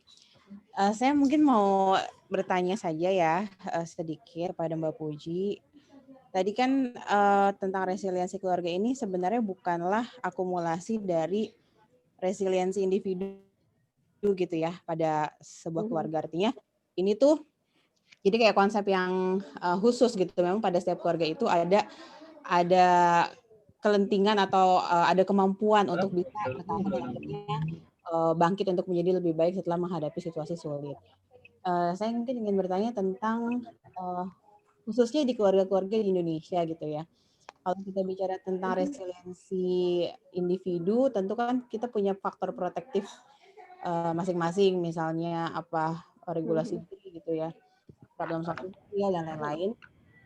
Kalau untuk resiliensi keluarga, kira-kira bagi keluarga-keluarga di Indonesia apa sih yang menjadi faktor protektif yang mungkin juga perlu diperkuat gitu supaya nanti ketika misalnya someday ada anggota keluarga yang mengalami masalah tertentu atau misalnya beberapanya atau kayak tadi misalnya ada anggota keluarga yang COVID atau apa gitu ya, itu bisa kemudian menghadapi dengan baik tapi tidak sekedar menghadapi, melainkan bisa menjadikan situasi itu sebagai momen dia untuk atau momen keluarga untuk kompak gitu ya, untuk jadi keluarga yang lebih baik gitu. Faktor protektifnya apa? Misalnya lucunya nih anak kita tuh nih. Komunikasi bersama itu kan udah pasti gitu ya. Di keluarga Indonesia mungkin apa ya? Praktek agama, dia bilang ke omanya, jadi bingung deh semuanya. Kan gitu ya. Itu dulu deh. Terima kasih. Kayak pokoknya. Siapa lagi? Hah? Ya, kalau dari penelitian saya dan beberapa dan 4 orang mahasiswa saya di budaya yang berbeda itu memang sebetulnya tadi Put silakan di unmute. Put silakan di unmute sendiri. Ya, baik. Ya, terima kasih. Kalau dari penelitian di budaya Indonesia, saya seperti saya tadi bilang di keluarga Minang, keluarga Batak dan di Jawa Tengah gitu ya, di Jawa itu memang budaya itu masih memegang peranan penting. Jadi identitas budaya itu masih memegang peranan penting dalam pembentukan kontribusinya cukup besar dalam pembentukan resiliensi keluarga gitu ya. Tapi memang berbeda-beda. Kalau di budaya Batak itu dia lewat dukungan sosial memang, karena kan kalau keluarga Batak itu adat marga itu kan berperan penting. Tapi kalau di keluarga Minang dan di keluarga Jawa itu hubungan kontribusinya itu langsung dari identitas budaya. Jadi artinya semakin dia merasa bahwa ada dukungan dalam sistemnya dia, maka sebetulnya itu akan menjadi lebih kuat buat dia untuk menghadapi masalah. Jadi mungkin itu juga tadi menurut saya terkait dengan budaya kita yang sebetulnya lebih kolektif sifatnya gitu. Kenapa bukan family belief system gitu loh? Kenapa bukan family belief system yang memegang peranan kuat? Karena di family belief system itu kan ada transcendence dan spiritual ya. Karena dari yang saya wawancara secara lebih mendalam ya, dari 10% yang saya wawancara secara lebih mendalam responden saya sekitar 20 orang, itu mereka bilang bahwa ya kalau percaya sama Tuhan, saya percayalah sama Tuhan, dia bilang. Nggak usah diomongin, saya begitu dapat masalah, saya pasti saya akan berdoa sama Tuhan. Tapi kan berdoa saja nggak cukup, dia bilang. Saya kan harus keluar nih dari masalahnya, gitu. Sehingga buat mereka, kenapa kemudian pola organisasi dan pola komunikasi yang lebih memegang peranan penting dibandingkan family belief system. Kalau saya sih lebih melihatnya di situ. Tapi jangan lupa, ini kan saya masih di sampel yang sangat terbatas kan ya, baru sekitar 600-an orang dari tiga suku bangsa yang ada, tiga etnik yang ada di Indonesia gitu loh. Nah kalau itu mencakup kan etnik kita kan sangat luas ya, sangat luas, beragam gitu. Nah itu saya belum berani mengambil kesimpulan secara umum. Ini baru dari 3 etnik saja gitu. Cuma memang kalau Froma Wall sendiri mengatakan bahwa sebetulnya family belief system, jadi kayak tadi ikut organisasi, dia percaya bahwa ada faktor lain di luar dirinya yang memengaruhi gitu ya, ritual agama itu sebetulnya memegang peranan penting. Menurut saya di Indonesia bukan tidak memegang peranan penting, dia penting, tapi buat mereka yang juga kayak apa ya? Kayak kita kan sudah kayak take it for granted sih ya. Orang kalau di sana kan, di luar kan, di Amerika kan orang beragama kan dia boleh sesuatu yang lebih pribadi sifatnya gitu kali ya, yang orang lain nggak perlu tahu gitu loh. Jadi mungkin karena budaya itu ya yang berbeda. Tapi kalau di Indonesia, menurut saya karena kita sudah menjadi bagian dari kehidupan kita beragama itu mungkin jadi kita tidak lagi melihat itu sebagai sesuatu yang terlepas dari diri kita gitu. Jadi itu udah bagian yang memang secara secara disadari dan alamiah sudah menjadi bagian dari diri kita. Saya sih lebih melihatnya seperti itu. Kenapa di Indonesia kemudian pola organisasi dan pola komunikasi yang memegang peranan penting. Ya, itu sih. Oke, terima kasih ya Mbak Puji. Pit, udah kejawab ya, Pit? Ya sudah Bu, alhamdulillah. Ya, terima kasih banyak penjelasannya. Ya kalau saya pikir bahwa memang justru ya Put ya, masalah karena kita memang mayoritas agama Islam nih ya, dan kita meyakini bahwa Allah itu tidak membebani seseorang di luar kapasitasnya. Dan apa yang menurut kita baik belum tentu baik gitu. Jadi itu menjadi pegangan juga gitu. Jadi bahwa kita juga dikasih bekal bahwa sholat dan bersabar. Justru itu dulu, nilai-nilai itu yang justru jadi pegangan kalau menurut saya sih. Setelah itu. Ya, ini ada Nur Fadilah. Nova, silakan Nova dari UAI. Bu nggak ada orangnya ya. Mau berbagi nggak, Nov? Dia juga banyak tuh penelitiannya tentang resiliensi itu. Oh ya? Ya. Ayo dong, Nov. Monggo. Ada lagi yang lain? Oh ya, ini mungkin Mbak Eni ya mau cerita tentang tadi yang mengenai sejiwa himsi. Gimana Mbak? Udah ada banyak yang menggunakan itu? Kan, Mbak? Jadi Himsi Jaya itu Himsi Jaya itu mewakilkan pada beberapa psikolog untuk bergabung di dalam Sejiwa. Itu satu layanan psikologi awal daring di bawah BNPB khusus untuk COVID ini. Di dalamnya bergabung seluruh psikolog dari Indonesia Timur, Indonesia Barat. Nah, dia menerima keluhan atau siapapun yang membutuhkan bantuan pendampingan melalui 119 extension 8. Jadi di seluruh Indonesia. Akhir-akhir ini kalau untuk wilayah DKI cukup sepi. Dulu sehari itu bisa 800 calling, tapi tetap tidak bisa dilayani semua. Semuanya psikolog. Itu hanya itu mulai bulan apa ya, lupa ya. Kita juga diwajibkan ikut semacam pelatihan secara daring oleh Mbak Dani Tri Iswardani. Itu aja informasi itu. Jadi itu masih ada sekarang sampai hari ini. Kemudian berita kemarin dulu dari HIMSI itu meminta kepada psikolog khusus untuk wilayah Jakarta Timur, Utara, dan Pusat untuk membantu dalam hal mitigasi COVID. Saya tidak tahu kenapa wilayah itu saja, tapi mungkin punya alasan tertentu untuk mitigasi daerah wilayah tiga wilayah DKI tersebut. Itu aja informasinya sementara. Iya, makasih Mbak Eni. Sama-sama. Mungkin ada yang mau berbagi lagi, membagi info. Luar biasa teman-teman yang bisa bagi waktunya ya untuk konseling di Sejiwa. Anissa, ada Feni nih, Mbak Feni bagaimana nih kabar Bogor? Nah, silakan nih Mbak Feni. Halo, baik Mbak. Ya. Saya juga sudah menulis tadi di chat pertanyaan saya, tapi nggak apa-apa, saya ulangin lagi. Iya. Barusan.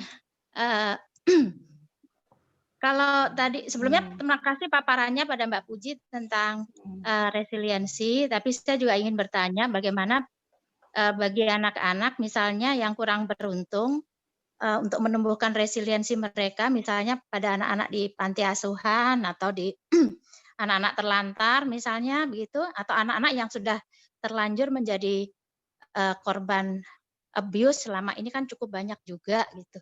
Gimana tuh cara menumbuhkan resiliensi pada mereka-mereka ini? Begitu saja Mbak. Makasih. Mbak, silakan Mbak Puji. Iya, terima kasih Mbak Feni. Jadi memang kalau anak-anak yang kurang beruntung itu ya memang yang mesti diperkuat itu memang terutama adalah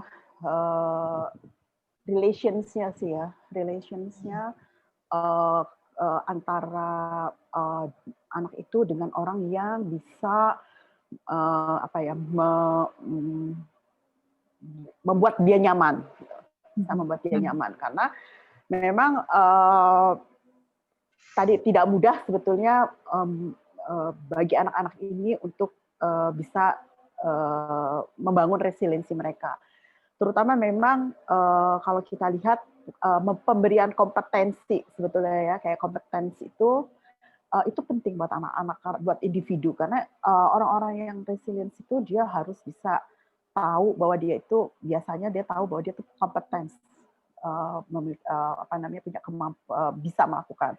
Artinya gimana supaya kompetensinya bisa tumbuh ya harus dikasih kesempatan kan gitu loh, mesti dikasih kesempatan anaknya melakukan, kurangi kritik gitu kan, apalagi kalau pada masa pandemi ini udahlah sekali-sekali orang berbuat salah 2 kali juga nggak apa-apa, kita harus cukup sabar gitu ya menghadapi orang anak yang melakukan kesalahan, hindari kritik terlalu banyak gitu ya kalau hal-hal seperti itu. Tapi jadi intinya adalah memberikan kompetensi pada anak. Kedua adalah juga kegiatan. Itu karena dari kegiatan itu kemudian kompetensi juga tumbuhan. Ya, kegiatan-kegiatan yang lalu mengajarkan anak mengenali sumber-sumber resiliensi dia juga. Artinya dia mesti kasih tahu kalau dia nanti menghadapi kesulitan gitu ya, dia boleh tanya kemana, dia boleh lari kemana. Kadang-kadang kita tidak tahu bahu mana sih yang bisa kita sandarin gitu. Ya, kadang-kadang kita nggak tahu bahwa bahu ibu kita itu ternyata bisa disandari loh. Kadang-kadang kita cari di luar jauh, padahal ada di dekat gitu. Nah, kemampuan untuk mengajarkan anak mengenali sumber-sumber resiliensi mereka itu juga penting. Karena kalau tidak, mereka akhirnya bingung, dapat masalah mau lari kemana. Gitu. Ya, berarti itu terkait dengan peran para pengasuh ya, Mbak Puji, bagi anak-anak misalnya kayak di panti, misalnya seperti itu, atau rumah singgah, misalnya begitu ya mungkin Mbak Puji ya.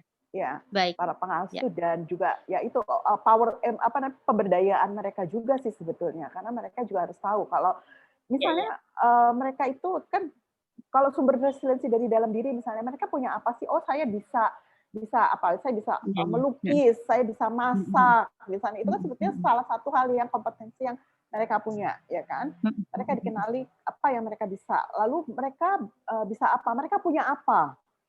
Oh, saya punya saudara, punya teman, saya punya apa? Punya kemampuan untuk mendekati orang lebih cepat dibanding yang lain, misalnya. Gitu ya. Ya, jadi dikasih kesempatan juga untuk mereka menampilkan kemampuan yang mereka punyai ya, Bu Puji ya. Iya. Terima kasih sebelumnya, Bu Puji. Sama-sama, terima kasih. Terima kasih Mbak Feni. Terima kasih juga ya, dan Mbak Reni juga, Bu Reni, makasih. Iya. Dari Mbak yang lain, Mbak dosen, ataupun mungkin rekan-rekan yang lain, boleh jika masih ada pertanyaan. Lia juga boleh kalau mau nanya, Li. Oh iya, terima kasih. Saya bisa izin bertanya? Boleh, iya, silakan. Boleh Mbak Eni. Untuk Bu Puji, Puji Mbak Puji. Oh iya, Mbak Puji, ya. Dari penelitiannya Mbak Puji, ini indikator apa ya bahwa seseorang itu sudah terlihat melenting?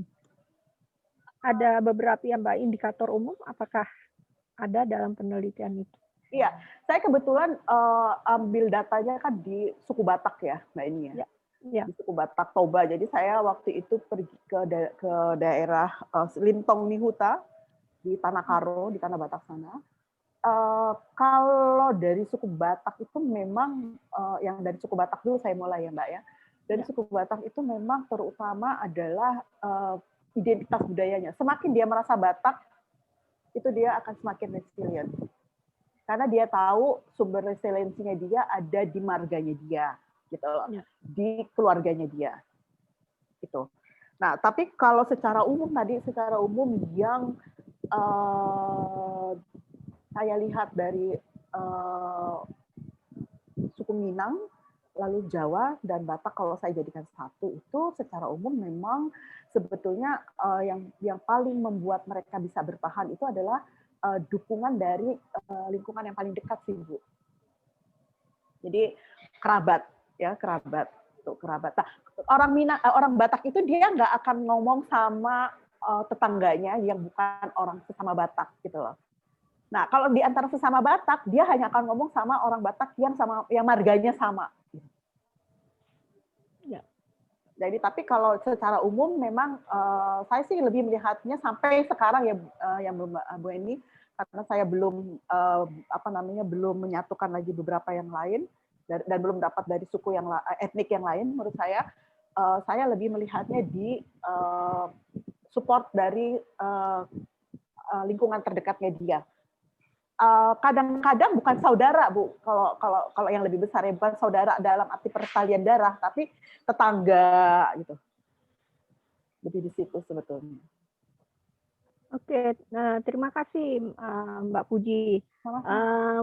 Saya tiba-tiba menjadi ingat kembali pada sekitar 5 tahun lalu saya pernah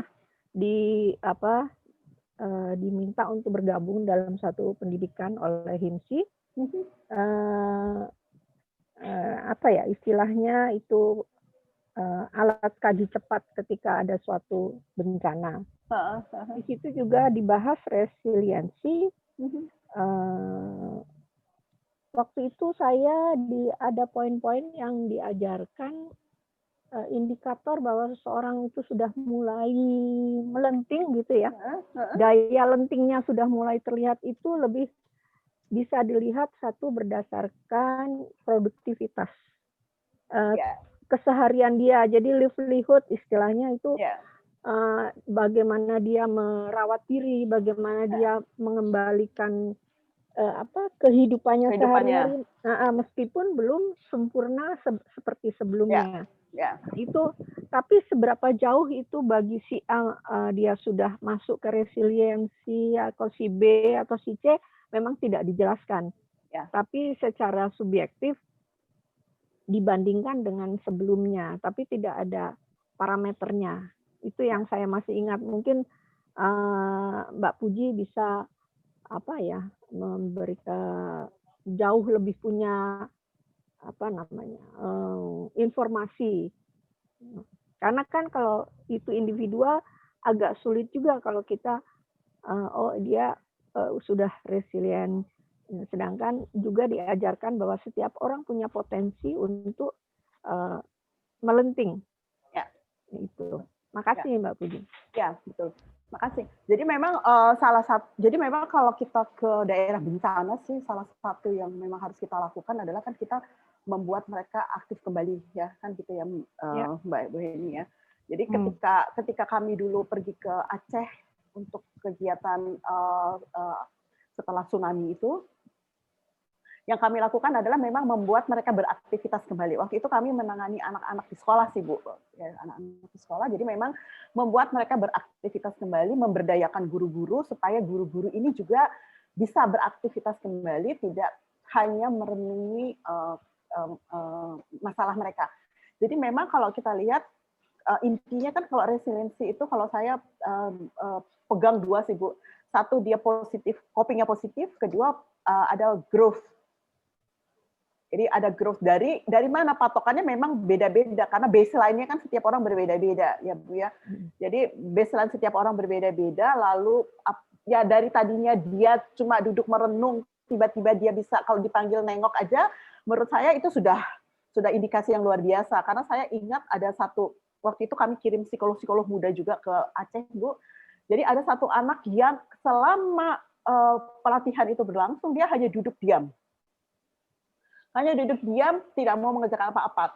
Tapi ketika sekali waktu yang ada di kelasnya itu dia tersenyum sama dia, lalu dia pergi keluar dan dia melirik, itu sudah capaian sangat hebat dari anak ini. Walaupun mungkin kalau dibandingkan dengan teman-temannya sudah bisa teriak-teriak, menyanyi, tapi baseline-nya kan memang berbeda gitu. Oke. Iya, jadi memang kembali beraktivitas dimanapun juga, apakah dia tadi Ibu Heni bilang livelihood ya, jadi kembali beraktivitas itu salah satu sebetulnya memang indikasi dari dia sudah melenting. Lalu kalau yang lainnya mungkin dia bisa, kalau yang lebih besar lagi adalah dia bisa aktif lagi untuk kegiatan yang rutin yang lebih luas, itu mungkin yang berikutnya. Iya, makasih Mbak Puji. Sama-sama Mbak Heni, senang berbincang-bincang dengan Mbak Heni. Terima kasih Mbak Puji, Mbak Heni. Ini ada pertanyaan dari Tanti, silakan Kristanti. Kris. Suaranya belum kedengeran. Iya, maaf ya tadi di mute. Ya, terima kasih Mbak Reni, Mbak Puji. Mau nanya kasus Mbak Puji gitu. Ini ada seorang ibu punya 2 anak ya, sudah ditinggal sama suaminya. Kalau yang masuk itu laporannya dari orang lain sih, dia minta bantuan. Jadi si ibu ini selama masa pandemi ini dia selalu mengurung diri di kamar. Anak-anaknya juga semua di kamar gitu. Terusnya dia mandi berkali-kali, anaknya juga demikian. Adapun keluar, paling keluar kamar itu untuk ngangetin makanan, terus dia cuci bersih-bersih peralatannya, mandi berkali-kali lagi gitu. Sampai akhirnya yang terakhir itu dapat kasus, yaitu mungkin karena sering mandi, sering cuci pakai sabun, anaknya jadi ada gangguan di kulit ya. Dan dianya tuh paranoid banget gitu Mbak Puji gitu. Nah ini kasihan buat anaknya karena PJJ gini kan ya, jadi anaknya kadang-kadang tidak ikut serta gitu. Dan orang yang mau membantu termasuk keluarga, kakaknya ke rumah pun sulit Mbak gitu. Paling cuma sampai depan rumah teras, nggak boleh masuk, disuruh keluar lagi seperti itu. Ini gimana ya Mbak Puji, mungkin ada masukan seperti apa gitu. Wah, sudah sampai tahap itu ya, berarti sudah alami gangguan ya Bu ya. Ya Mbak. Ya kalau saya sih melihatnya kalau memang harus ada usaha yang terus-menerus sih memang dari orang yang bisa dia percaya kali ya. Jadi mungkin kalau kakaknya dia nggak bisa, mungkin bisa dicari siapa di anggota yang keluarga terdekat dia.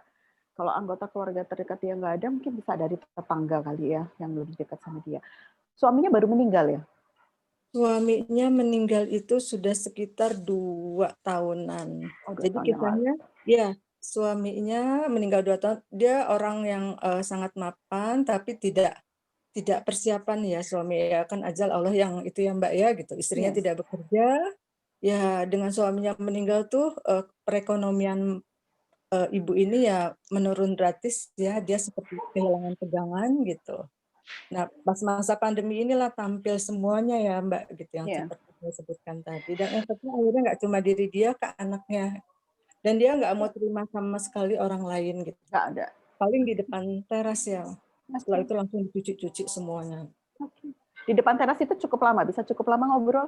Enggak, cuma nggak sampai 5 menit kata kalau sudah ada beberapa yang pernah berusaha visit ke sana gitu Mbak ya.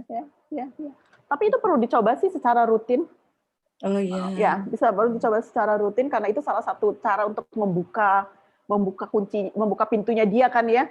Pelan-pelan sabar itu menurut saya itu perlu dicoba terus secara rutin. Mungkin kalau ada beberapa orang yang bisa bergantian gitu ya. Nah, nanti bisa seperti untuk awal sekali nih ya Mbak ya. Untuk awal sekali mungkin seperti kayak di behavior gitu loh, kayak di remote. Jadi 5 menit, 5 menit nanti secara kita tahu nih 5 menit kita secara sadar menambah jadi 2 menit, jadi 7 menit gitu. Terus gitu. Makin lama kalau bisa lebih panjang gitu, lalu mungkin tidak hanya nanya kamu kenapa mengurung diri, mungkin tidak itu, tapi apa yang kamu lakukan, terus di anak-anak gimana gitu ya.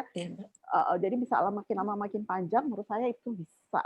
Tapi memang kalau sudah sangat berbahaya harus dicek juga ya Bu ya. Kalau dia sudah sangat berbahaya, lalu anak-anaknya juga mungkin kemudian menjadi perlu sesuatu yang lebih. Saya nggak tahu apakah memang itu sama sekali nggak ada orang yang bisa ini sama dia ya. Sama sekali.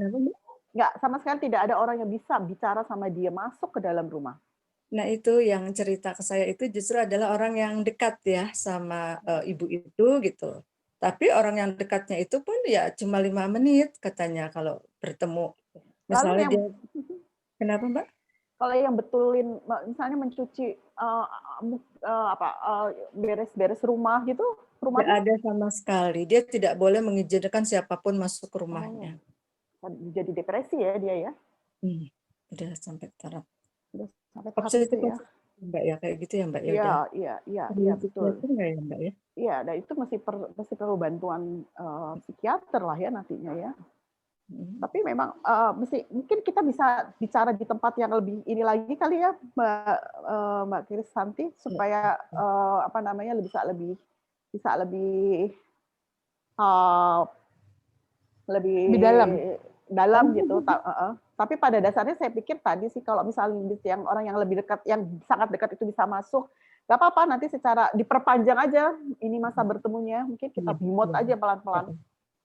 Baik, Mbak. Akhirnya juga supaya tadi untuk membuat dia secara tidak sadar terbuka ya Mbak ya. Dia bisa masukin pelan-pelan. Kalau misalnya konsultasi via Zoom, beliau memungkinkan ya Mbak ya? Kan karena memang ketakutan dia kan bertemu sama orang, mungkin kalau via Zoom.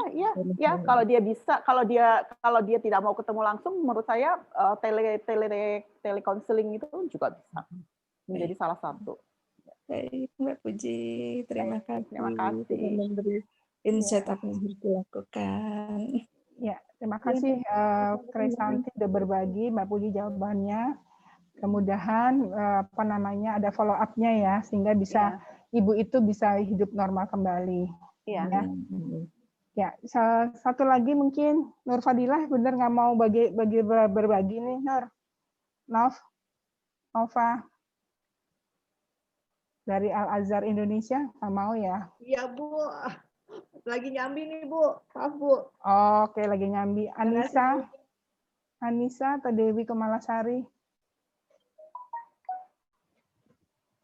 Oke, kalau nggak ada pertanyaan. Bu, saya ada mau tanya. Oh, Nisa, ya silakan, Nis. Ibu, maaf, saya matikan videonya lagi nyetir. Oke, Nisa. Tadi kan hati-hati. Iya, Bu. Tadi Bu Puji mengatakan kalau resiliensi keluarga itu terbangun dari resiliensi individu-individu itu. Tapi memang untuk anak, itu kan ada peran dari lingkungannya ya Bu, yang membantu mereka untuk membangun resiliensi itu. Untuk orang tua sendiri, kira-kira bagaimana ya Bu untuk menyadarkan orang tua bahwa resiliensi keluarga itu penting, dan bagaimana peran kita untuk bisa meningkatkan kemampuan orang tua untuk bisa melatih resiliensi si anak itu. Terima kasih Bu. Ya, terima kasih. Bisa jadi resiliensi keluarga itu memang terdiri dari resiliensi individu, tapi dia bukan penjumlahan dari orang-orang yang ada di dalam keluarga itu.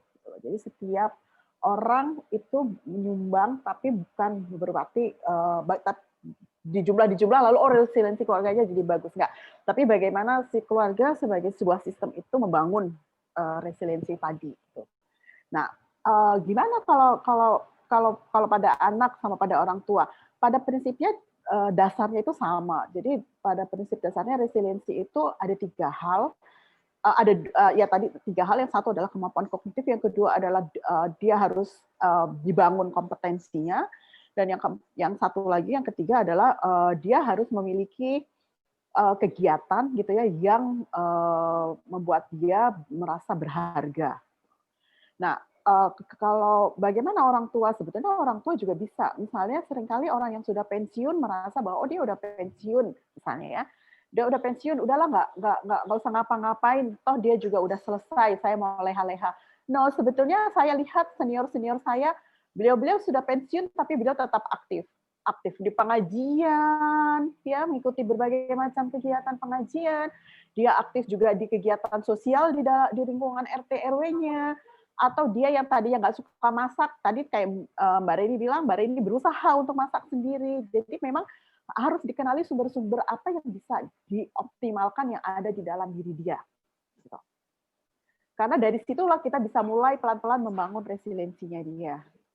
Jadi memang pekerjaan ini kayak tailor-made sih, tailor-made, dilihat satu-satu lalu apa yang bisa dikembangkan dari dia. Jadi mungkin sudah waktunya juga bangsa kita kali ya mengubah mindset bahwa orang yang sudah tua itu nggak bisa apa-apa. Itu salah betul gitu loh. Justru orang yang sudah tua itu kan crystallized intelligence-nya gitu kan ya, kan tetap wisdom-nya kan bisa dikembangkan karena mereka punya networking, punya pengalaman, punya jejaring yang kita sebagai orang muda kadang-kadang nggak bisa sampai ke sana. Punya wisdom yang kita bisa belajar banyak dari mereka. Nah, itu yang mesti dioptimalkan. Jadi kita mungkin bisa, misalnya, coba dong cerita pengalaman masa lalu waktu misalnya jadi guru. Muridnya nakal-nakal enggak? Jadi itu membuat dia juga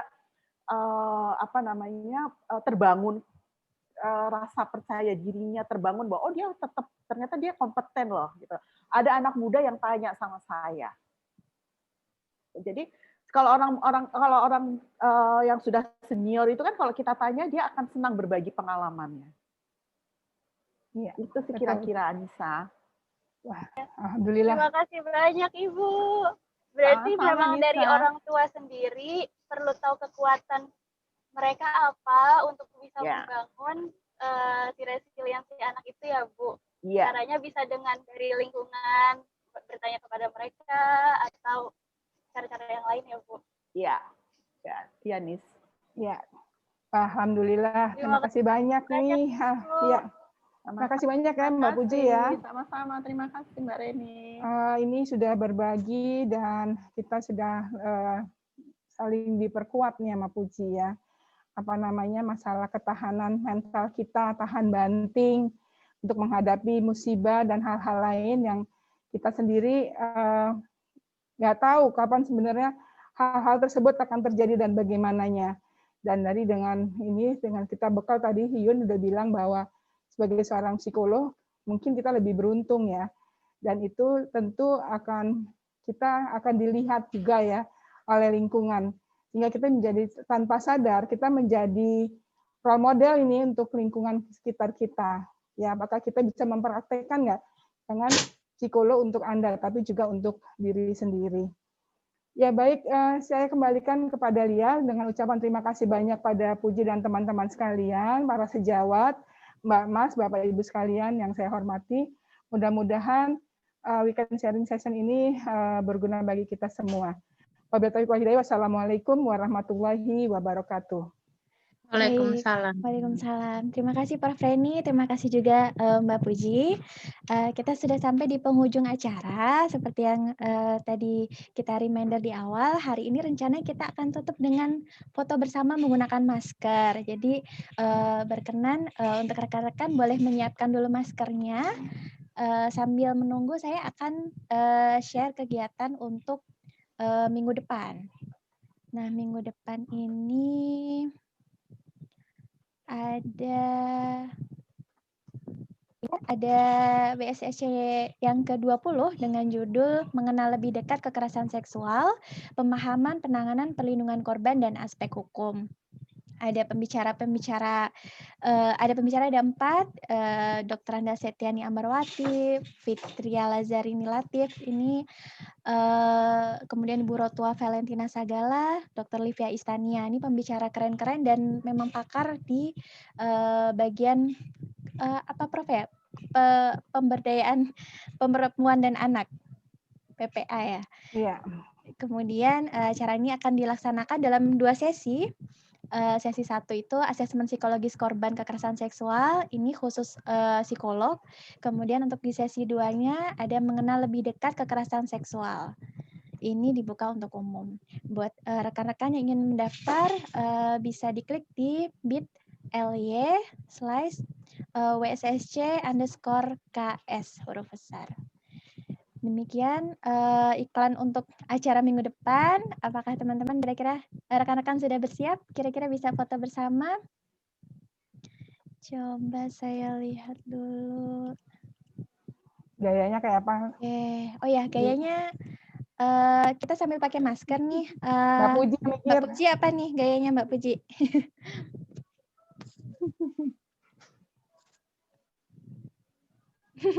Masih di mute Mbak Puji, mohon maaf. Oh gini. Oke, gini. Oke. Rekan-rekan bisa gini. Kita orang yang resilience ya, orang yang kuat. Yes. Yes. Oke, sepertinya Mbak Nisa mau ikut. Oke. Boleh ditahan sebentar. 1, 2, 3. Sip. Baik. Oke, terima kasih rekan-rekan semua atas kehadirannya.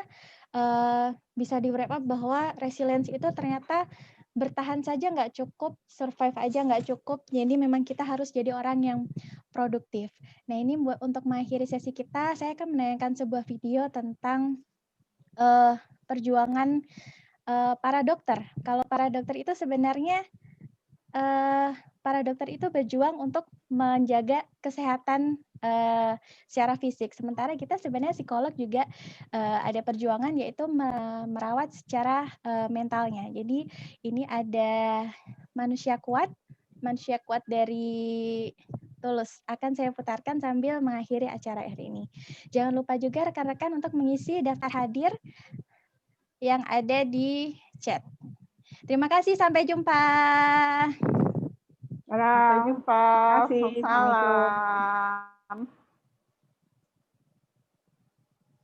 Terima kasih semuanya.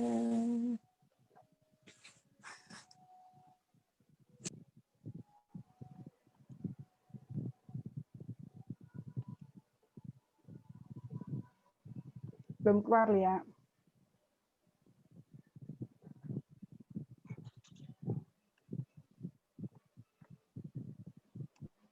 Nggak muncul ya, Prof ya?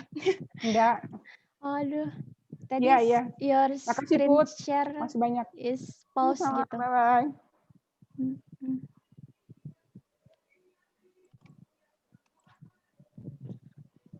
Sudah muncul, Prof?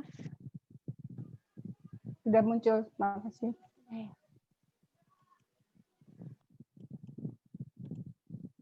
Patahkan kakiku, tapi tidak mimpi-mimpiku. Kau bisa lumpuhkan tanganku, tapi tidak mimpi-mimpiku. Kau bisa merebut senyumku, tapi sungguh tak akan lama.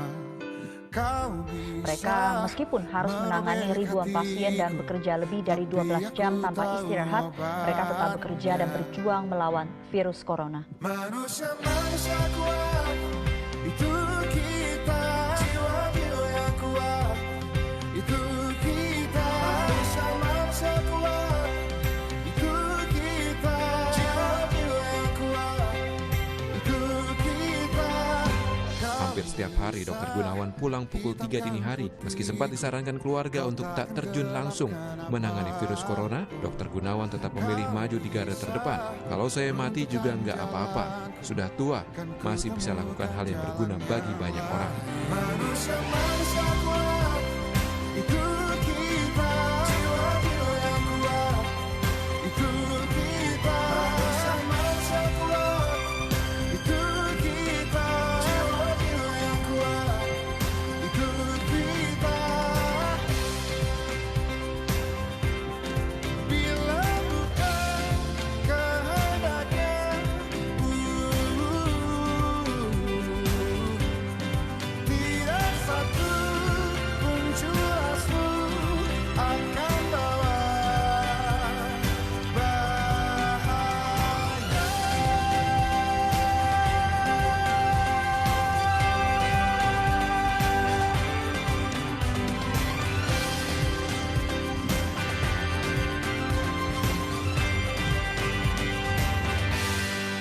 Warga dan para medis saling menguatkan dalam menghadapi wabah corona.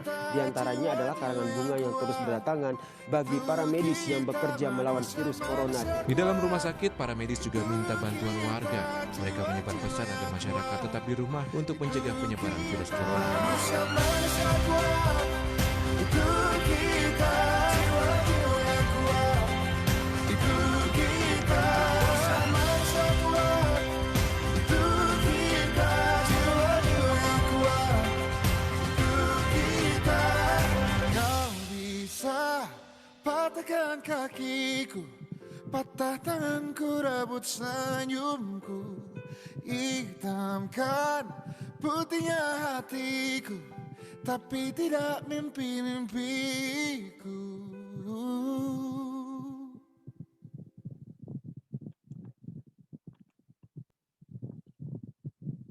Dadah, terima kasih semuanya. Ya, makasih Mbak Lia. Prof.